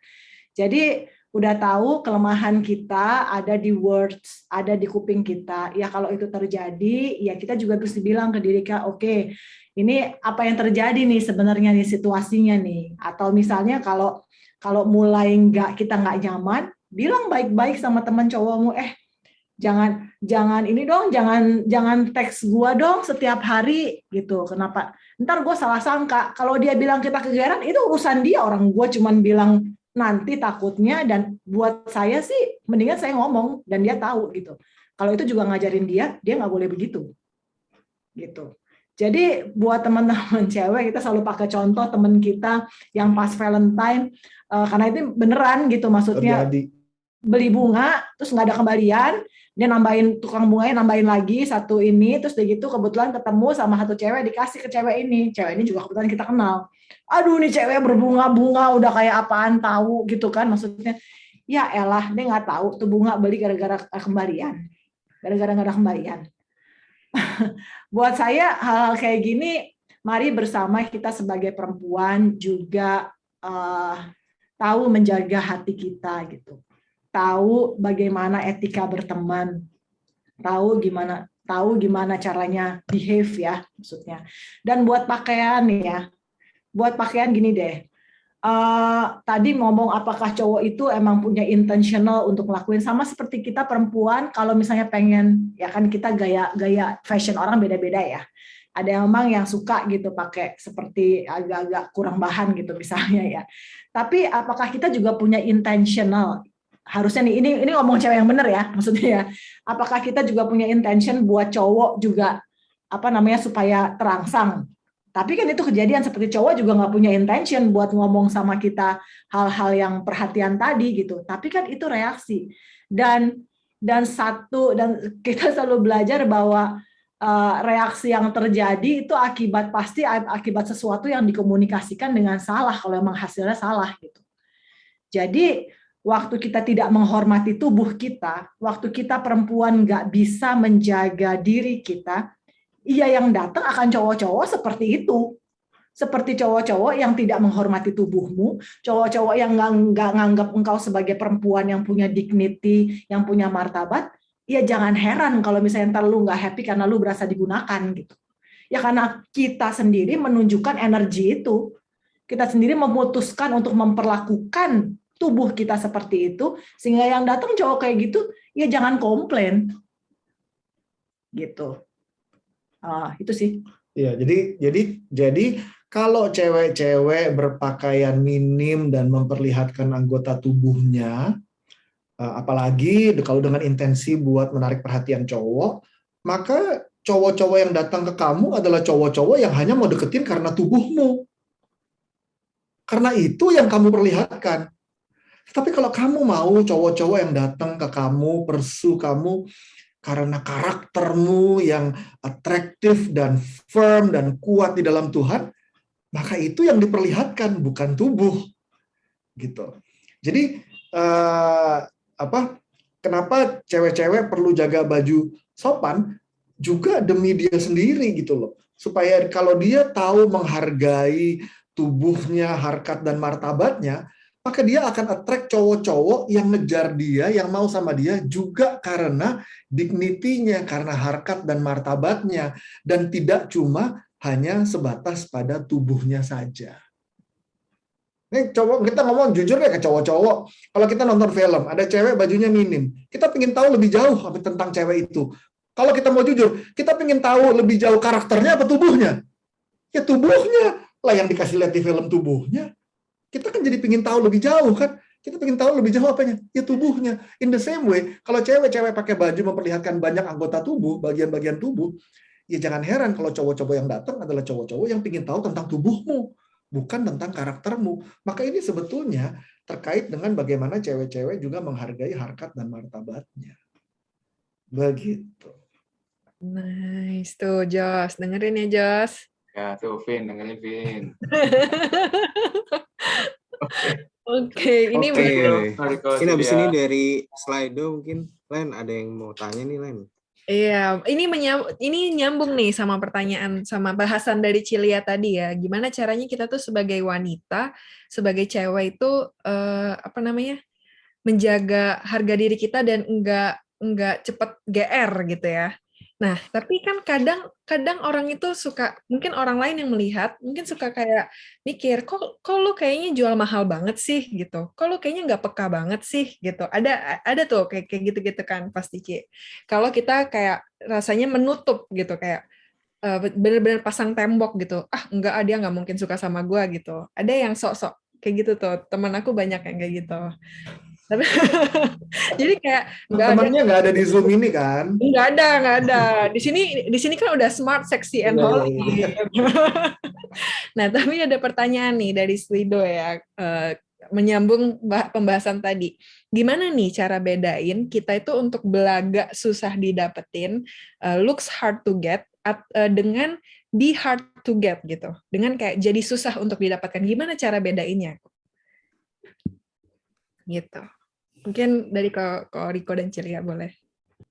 Ko Riko dulu deh. Gampang, ngobrol aja yang banyak dulu gitu. Jangan cepet-cepet mau jadian. Aduh, gini ya. Ini ya, kalau kita pacaran itu ya, nanti gini juga ada nih, kita juga bahas di seksi Holy 2 kalau nggak salah. Apa di ini kita. Anyway gini, untuk masuk ke dalam sebuah pernikahan itu kita ngebawa baggage masa lalu gitu. Ya, masing-masing dari kita masuk dalam pernikahan itu membawa luka-luka masa lalu gitu. Maka itu sebabnya kita perlu menjaga hati kita di masa lalu kita untuk nggak segampang itu masuk ke dalam relasi atau segampang itu putus dari relasi. Maka kalau ada cowok yang deketin, jangan cepet-cepet ya. Maksudnya hanya karena emosi, kayaknya dia doyan, gue juga doyan sama dia nih. Mau langsung jari gitu ya. Ngobrol dulu, tanya dulu dia mau apa dalam hidupnya. Ini contoh nih ya. Ini sih gue pribadi nih ya. Gue ngebayangin kalau gue punya anak perempuan, lalu anak perempuannya ini udah gede dan dia bawa cowok datang ke rumahnya, gue bakal tanya ke cowoknya dia, tujuan hidup lo apa? Kalau dia nggak bisa jawab, anak perempuan gue suruh putus sama dia. Nah, dia tujuan hidupnya aja dia nggak tahu mau dibawa kemana, anak perempuan gue ntar mau dibawa kemana sama dia aja nggak tahu hidupnya mau dibawa kemana. Nah, ini penting. Maka buat cewek-cewek, kalau ada cowok yang deketin, jangan jadian dulu, tanya dulu, ngobrol dulu yang banyak. Lo mau apa sih dalam hidup lo? Berteman dulu, bersahabat dulu. Terus tanya, apa sih? Cari tahu dulu prinsip-prinsip dalam hidupnya dia itu apa sih? Gitu. Terus lihat dulu, ini orang ngemeng doang, apa kelakuannya juga bener. Kan banyak tuh cowok-cowok yang cuma TP-TP doang, jagonya cuma ngemeng doang. Tapi begitu ada masalah di depan hidupnya dia, kelakuannya parah gitu loh. Dia cuma teori doang gitu loh. Tapi kelakuannya tuh nggak seperti itu. Bilangnya, oh iya saya mau kerja. Tapi ternyata dia malasnya luar biasa gitu. Nah, semua ini kan baru bisa kita ketahui kalau kita udah spend enough time gitu loh. Nggak cepet-cepet jadian sama nih cowok gitu. Maka jadi cewek juga jangan too emotional gitu loh. Begitu dia doyan, langsung nyodorin dirinya. Akhirnya dia suka sama gue juga mau jadian sama lo gitu misalnya. Aduh, akhirnya lo nembak juga. Gue berharap 10 tahun lalu lo nembak gue gitu misalnya. Jangan gitu loh. Ambil waktu, jangan cepet-cepet jadian. Kalau cowoknya nggak sabar, bilang sama dia, 1 Korintus 13 bilang kasih itu sabar. Semakin si cowok nggak sabar mau cepet jadian, semakin memperlihatkan bahwa itu bukan kasih. Kenapa? Karena kasih itu sabar. Oke. Jadi do a lot of screening, do a lot of filtering gitu loh. Ngobrol yang banyak, lihat dulu kelakuannya gimana. Jadi dengan demikian kita benar-benar bukan cuma sekedar look atau play hard to get, tapi kita sungguh-sungguh hard to get. Lo buktiin dulu dong, lo layak nggak buat dapetin gue. Jangan asal sekedar ngemeng-ngemeng I love you, langsung gue mau sama lo. Enak aja, lo buktiin dulu. Lo tuh terbuat dari apa sih? Lo layak nggak sih dapetin gue? Gitu. Dan biar dia buktiin, biar dia fight buat dapetin kamu. Jadi kalau di tengah-tengah aja pas dia lagi berjuang di tengah-tengah aja dia kandas, berarti udah biarin aja gitu kan? Berarti iya dong, lu bayangin aja, baru pacaran PDKT 2 bulan aja dia udah give up kandas. Mau married sama cowok yang kayak gitu, yang 2 bulan berjuang lalu nggak dapet, lalu langsung give up. Dalam hidup ini ada banyak banget hal yang harus kita berjuang, dan berjuangnya itu nggak bisa cuma 2 bulan gitu loh. Nah kalau tuh cowok cuma 2 bulan aja lu gantung dia langsung udah mau pergi ke cari orang lain, ya silahkan cari orang lain. Gue layak dapet cowok yang jauh lebih oke daripada lo. Gitu. Silahkan istriku. Mungkin bisa sedikit, ya tadi yang Riko bilang semuanya benar gitu. Cuman kalau dari sisi saya, karena saya pernah ada dalam 2 kondisi itu. Yang emang pertama apa tadi istilahnya hard to get atau apa? Play hard to Play get hard to atau get. be hard to get. Boro-boro play hard to get, nggak play hard to get, nggak perlu hard lah, gue gampang. Itu juga saya pernah gitu. Dan itu kalau saya lihat itu kembali kepada kita punya self image ya, ke gambar diri kita. Waktu itu saya ingat saya nggak tahu gimana panjang lah ceritanya, tapi intinya saya tuh benar-benar merasa saya tuh nggak layak untuk dicintai. Nggak tahu. Padahal saya punya keluarga yang sangat mencintai saya juga nggak tahu kenapa saya bisa berakhir seperti itu. Cuman itu semua menjadi play hard to get-nya itu setelah waktu saya tahu apa yang saya mau. Sebenarnya karena kita tahu apa yang kita mau, kita tahu apa yang menjadi prinsip kita tahu pernikahan apa yang seperti kita tahu suami apa yang kita mau, kita tahu gitu apa yang kita mau, bukan masalah kita susah didapat. Masalahnya karena kita udah tahu apa yang kita mau. Jadi waktu kita udah tahu apa yang kita mau, kita harus mencari yang cocok kan? Ya kan? Karena kalau belum dapat yang kita mau, artinya ya kita belum menyerah untuk itu, kita menunggu gitu kan. Jadi itu seakan-akan orang ngomong kalau kita tuh nggak usah terlalu inilah gitu. Cuma ya untuk orang-orang yang nggak tahu apa yang mereka mau, ya asal baik, bertanggung jawab, kerja cukup gitu. Padahal itu kan kriteria yang sangat general ya. OB juga begitu, office boy saya juga begitu, baik, bertanggung jawab gitu kan, kerja keras. Office boy saya di kantor juga begitu gitu. Jadi menurut saya kita mesti tahu dulu apa yang kita mau. Jadi nggak perlu play hard to get. Atau emang hard to get waktu kita emang tahu apa yang kita mau, ya emang kita pasti hard to get karena kita udah tahu apa yang kita mau gitu. Itu yang waktu single banyak miss ya, para single. Cowok dan cewek sama sebenarnya dua-duanya. Kalau cowok juga tahu apa yang dia mau istri yang seperti apa, dia mencari, dia punya value, dia berusaha hidup benar di hadapan Tuhan, dia juga pasti juga nggak sembarangan gitu milih cewek. Karena dia juga udah pegang prinsip tertentu dalam hidupnya gitu. Ya. Justru maka dari itu pada saat single ini menjadi berkah untuk kita lebih mencari tahu ya jati diri kita. Dan kalian tuh banyak banget pakai waktu, pakai semua berkat yang kalian dapat dari orang tua kalian. Kalau kalian dapat hidup yang comfort, dapat hidup yang diberkati, itu bukan berarti cuman berkat, itu tanggung jawab. Yang pertama harus kalian lakukan ke dirimu sendiri. So, mulai tua gue. Iya, gue tahu. Gue juga pas dengerin aja gue juga udah berasa kita tua banget rasanya nih pas bagian ini. Lanjutkan. Mantap sih. Bukan tua lah, makin wise. Asik. Iya. Oke, mungkin gue bantu dikit aja Valen ya, kayaknya lu udah banyak ngomong nih, kasihan.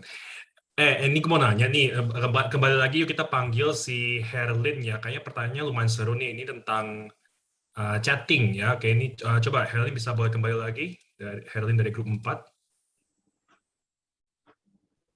Hai, aku kembali lagi. Halo, welcome back. Mana orangnya? Itu dia. Ya, ini sebenarnya nyambung sih sama sharing Cilia yang waktu itu. Kita kan sempat nonton video itu tentang breakup. Jadi ini kayak case gitu sih, Ci. Nanti mungkin Koriko juga bisa nambahin. Jadi dia ini sudah putus sama pacarnya. Dia bilang sih dia sudah melakukan itu dengan tegas.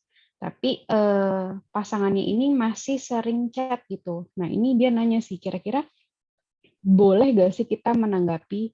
Sebenarnya dia udah tahu nih kalau kedepannya mau menjadi istrinya pun dia sebetulnya juga udah nggak mau. Tapi boleh gak sih kita tetap balas dan berteman? Gitu sih pertanyaannya, Ci. Oke, gini, mungkin dari pihak yang bertanya ini ya nggak apa-apa karena dia udah bisa mengendalikan hatinya. Ya nggak tahu ya benar apa enggak ya, jujur apa enggak ya. Cuma saya berasumsi begitu. Cuma di saat kita terima WhatsApp itu, cowok itu kan berarti mungkin masih berharap atau berteman atau apapun lah. Kita nggak pernah tahu.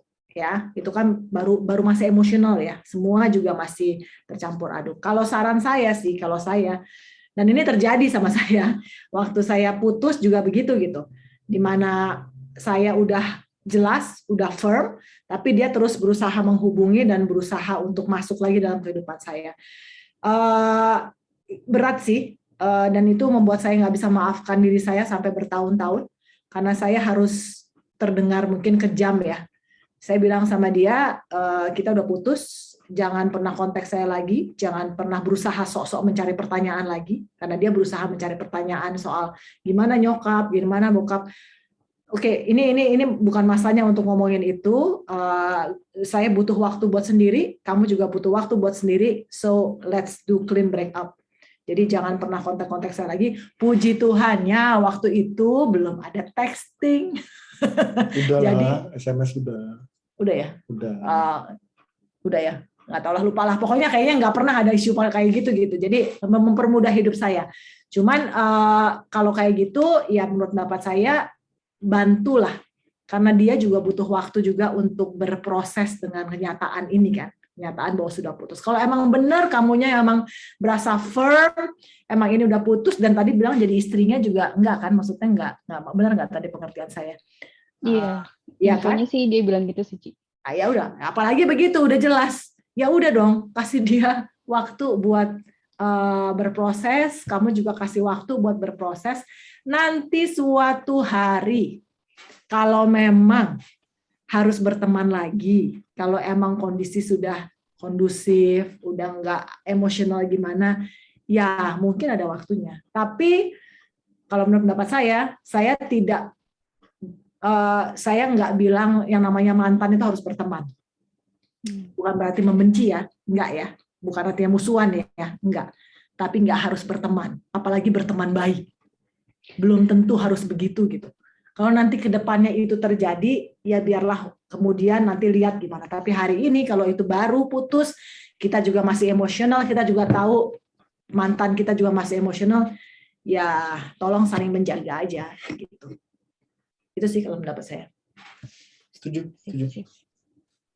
Ya. Oke. Thank you. Sudah clear banget. Thank you Herlin, thank you Koriko and Cilia. Mungkin nih ada satu pertanyaan dari Slido ya, Devin. Boleh kita Cukup masuk ke seru satu nih. lagi. Yang ini seru kayaknya. Ini seru nih, karena lagi ngehit sekarang. Gimana tanggapan Koko dan Cici kalau ketemu pasangan dari dating apps? Apakah terkesan desperate karena mencari-cari dari dating apps? Enggak, boleh. Boleh, kita punya temen baik, cewek umur berapa waktu itu dia? 40 apa 41 pas dia married. 41, dia ikut dating apps. Nah, cuma yang penting sekarang begini nih, dating apps-nya dating apps apa? Ya. Terus Prosesnya. usahain dating app.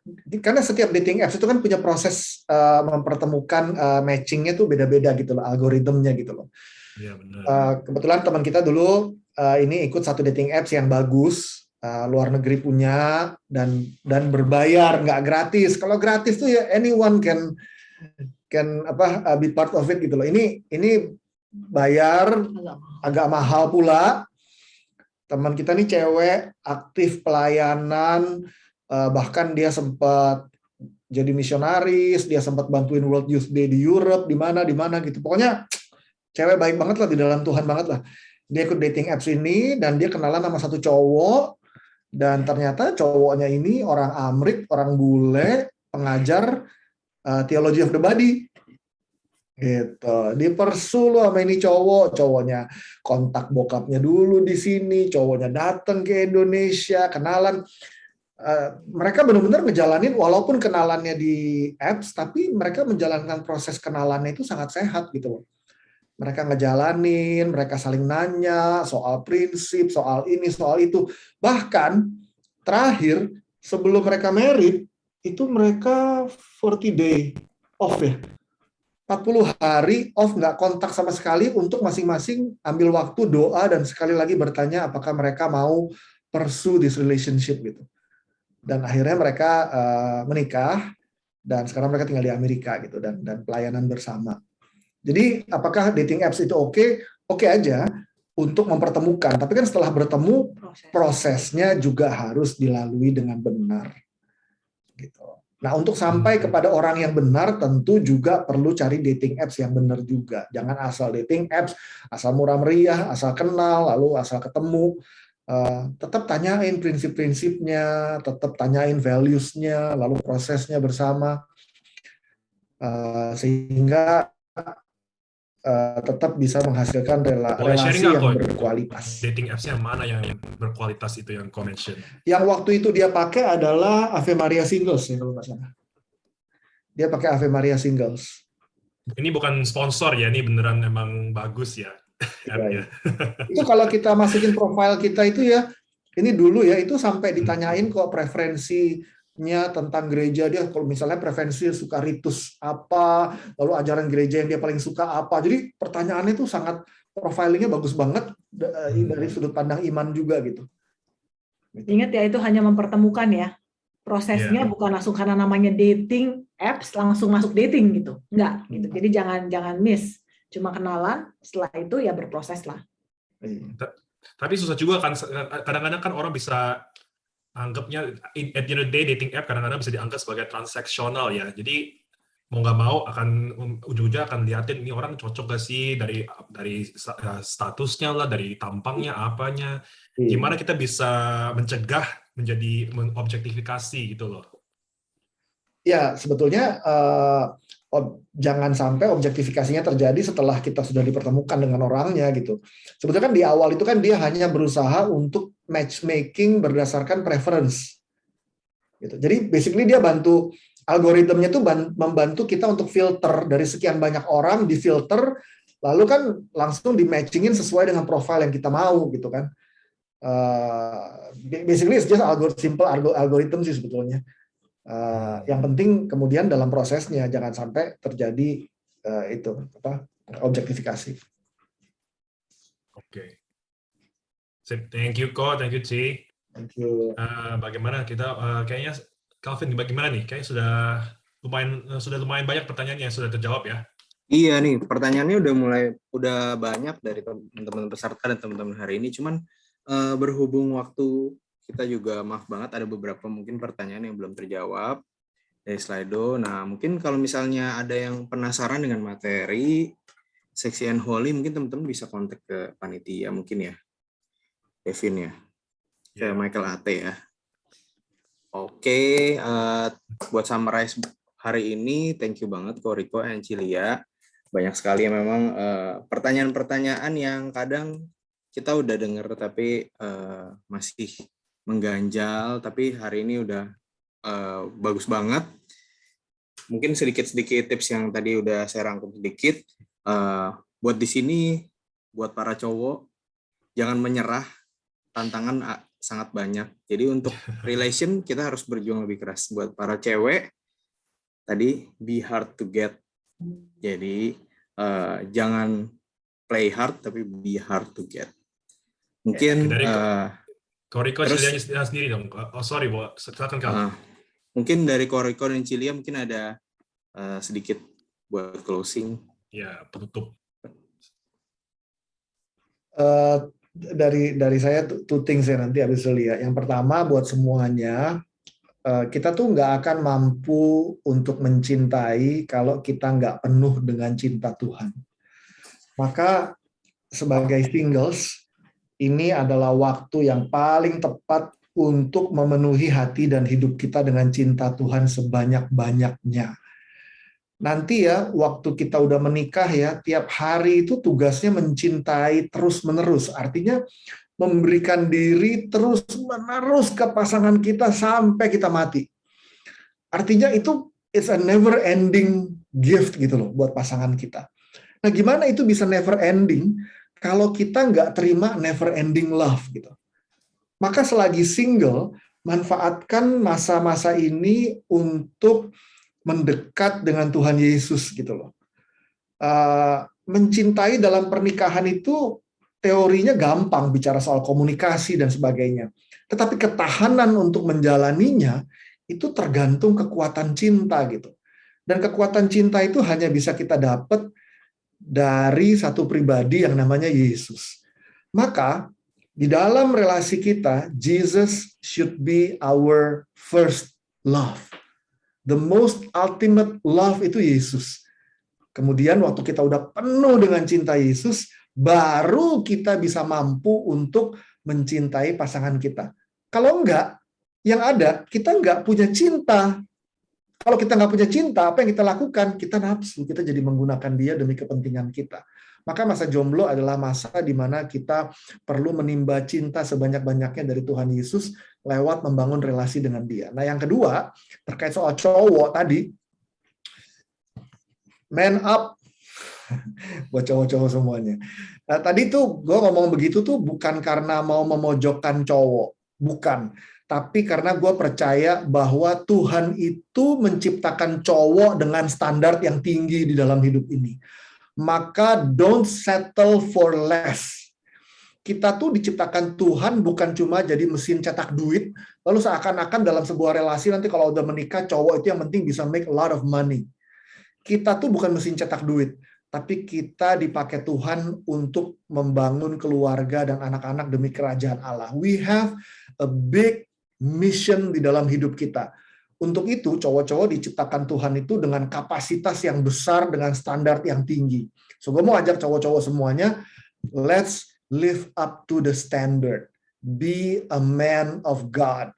Sehingga kalau kita menjadi cowok-cowok yang sungguh-sungguh kuat dan berkualitas di dalam Tuhan, maka nanti pun di dalam relasi kita akan menjadi cowok-cowok, pasangan-pasangan hidup yang juga berkualitas, kuat, dan benar-benar hidup di dalam Tuhan sehingga menjadi Kristus bagi mempelai kita masing-masing semuanya. Silakan. Nyambung itu berarti saya mau bicara buat teman-teman perempuan. Ya, pasti di sini apalagi teman-teman perempuan yang juga sudah lama, udah ada dalam pelayanan misalnya, atau nggak perlu begitulah, siapa sih yang nggak pengen punya suami yang baik, yang benar di dalam Tuhan, yang membawa keluarganya juga di dalam Tuhan. Pasti perempuan-perempuan dalam hatinya ada keinginan itu. Cuman saya juga mau ngomong, jadi perempuan itu juga banyak PR. Banyak hal yang mesti kita kerjakan sama diri kita. Banyak PR yang harus kalau kita masih punya luka, kita masih punya trauma, kita masih coba cari perhatian, kita terus menggunakan, kita masih belum tahu gimana harus behave, kita punya nafsu misalnya untuk merayu atau apapun itu, mari pakai waktu jomblomu, waktu singlemu untuk benar-benar punya hubungan yang erat sama Tuhan. Jadikan Yesus benar-benar kekasih hatimu yang kebahagiaanmu itu tidak tergantung pada pasanganmu. Kebahagiaan saya tidak pernah tergantung sama dia. Karena saya happy, karena saya tahu Tuhan mencintai saya, dan dengan kasih yang tadi Riko jelaskan, Tuhan berikan, saya ingin berusaha menyenangkan hati dia. Nah, untuk itu makanya kalau kita berdoa, teman-teman cewek berdoa untuk minta suami yang berdiri teguh di dalam Tuhan, itu nggak datang dengan gampangnya. Kalau kita berdoa untuk seorang suami, seorang pasangan, a man of God, first we have to be a woman of faith. Karena kalau kita nggak jadi women of faith, nggak berusaha memperjuangkan iman kita, percaya dalam penantian Tuhan akan memberikan yang terbaik. Sama tadi, jangan menurunkan standarmu. Waktu kita mengenal diri kita, kita percaya Tuhan akan sediakan, tunggu itu, tunggu janji Tuhan. Dan lihat gimana Tuhan bekerja dalam hidupmu. Saya mengalami itu dan saya bersaksi bahwa ketakutan itu ada, terutama buat teman-teman cewek. Di sini banyak yang ditanyain mungkin sama keluarganya, ya kalau di kota nggak terlalu lah ya. Tapi masalahnya itu pasti ada pressure sosial itu gitu. Tapi waktu kita berdoa dan bilang Tuhan, you know apa yang menjadi desire of my heart, gimana saya pengen ini, pengen keluarga, dan kemudian lihat Tuhan berkarya dalam hidupmu dan ubahlah berjuanglah untuk menjadi perempuan yang mempercayakan hidupmu pada Tuhan dan percaya pada penyelenggaraan Tuhan. Karena itu akan kau butuhkan untuk menjadi penolong suami yang di dalam Tuhan. Kalau kita nggak women of faith, nggak bakal kuat lah, maksudnya bingung gitu gimana cara ngedampingin suami kita gitu. Jadi jomblo-jomblo, teman-teman cewek PR-nya banyak, teman-teman cowok juga PR-nya banyak, tapi percaya apapun yang terjadi dalam hidupmu, jangan takut, Tuhan Yesus ada bersamamu, dan Tuhan Yesus itu mau kita semua happy, itu yang paling penting. Thank you. Amin, thank you. Amin. Cilia. Oke, well there you have it folks, itu live bersama Ko Rico dan Cilia. Semoga semua ajaran-ajaran hari ini bakal bisa berguna bagi hidup kita in our journey, untuk yang bagi yang single untuk cari pasangan atau yang sudah punya pasangan supaya makin kuat. Oke. Boleh kita bawakan dengan doa, Ko Rico dan Cilia, kalau tidak keberatan, boleh nggak kita doakan untuk closing acara Sexy and Holy hari ini? Oke, baik teman-teman semua, mari kita tundukkan kepala dan kita berdoa bersama. Bapa dan Putra dan Roh Kudus, amin. Tuhan yang Maha Baik, kami percaya Engkau hadir bersama dengan kami malam hari ini melalui sesi-sesi ini, dan kami percaya Engkau juga sendiri Tuhan yang sudah menggerakkan hati kami, menyentuh hati kami, memberikan highlight terhadap pesan-pesan yang ingin Kau sampaikan kepada kami. Tuhan, kami perlu Engkau Tuhan di dalam hidup kami. Kami mau membuka hati kami selebar-lebarnya Tuhan, untuk Kau penuhi dengan undangan-Mu, dengan rahmat-Mu, sehingga kami sungguh-sungguh boleh menjadi cowok-cowok dan cewek-cewek di dalam Tuhan yang sungguh-sungguh berkenan kepadamu. Kami mau persembahkan Tuhan masa-masa singles kami ke dalam tangan-Mu, agar Tuhan yang isi dengan pengalaman bersama dengan-Mu, dengan kasih yang berlimpah dari hati-Mu sendiri, sehingga we truly become happy singles, faithful singles in You, Tuhan.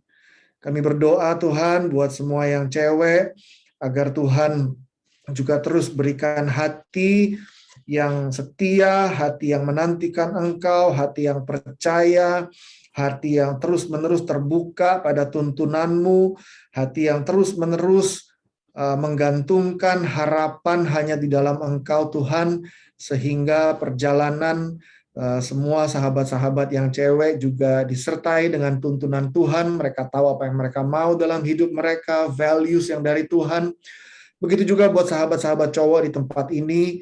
We pray Lord that You raise up men of God Tuhan, sungguh-sungguh, supaya semua cowok-cowok Tuhan penuhi dengan keberanian yang dari Engkau, kekuatan iman yang dari Engkau, sehingga mereka menjadi orang-orang yang tahu tujuan hidup mereka, yang berani melangkah bersama dengan-Mu, sehingga mereka juga boleh memancarkan kehadiran-Mu di tengah-tengah lingkungan mereka.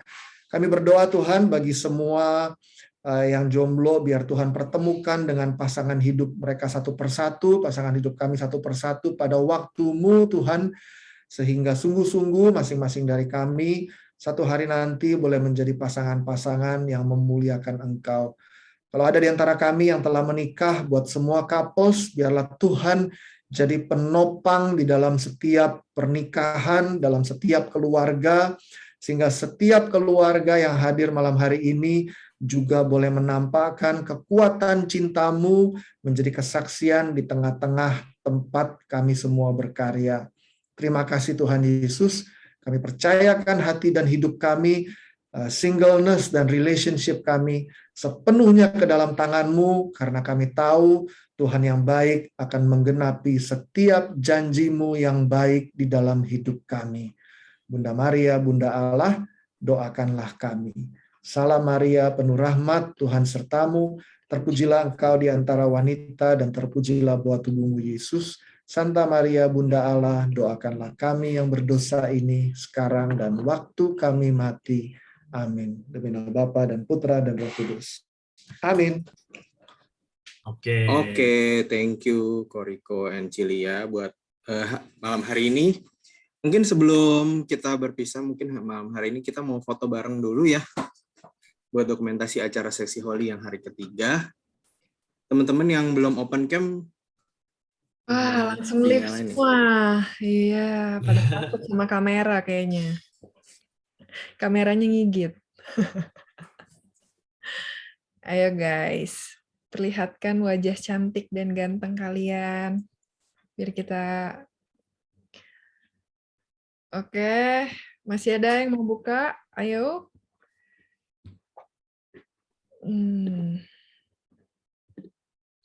Oke, udah ya. Oke, good. Seperti kemarin, untuk slide pertama, teriak seksi gitu ya. Slide kedua, teriak holy gitu ya. Oke, 1, 2, 3. Seksi. Iya. Yang kedua, oke, senyum dong. Holy. 1, 2, 3. Holy. Iya. Satu lagi. Wah, belum ya. Yang ketiga nih jadi hilang semua nih. Oke, 1, 2, 3. Apa ya yang ketiga? Ya udahlah, Sexy and Holy. Oke, thank you semuanya. Thank you Koriko dan Cilia. Kita masih ada pengumuman sedikit. Mungkin Koriko sama Cilia kalau mau istirahat dulu.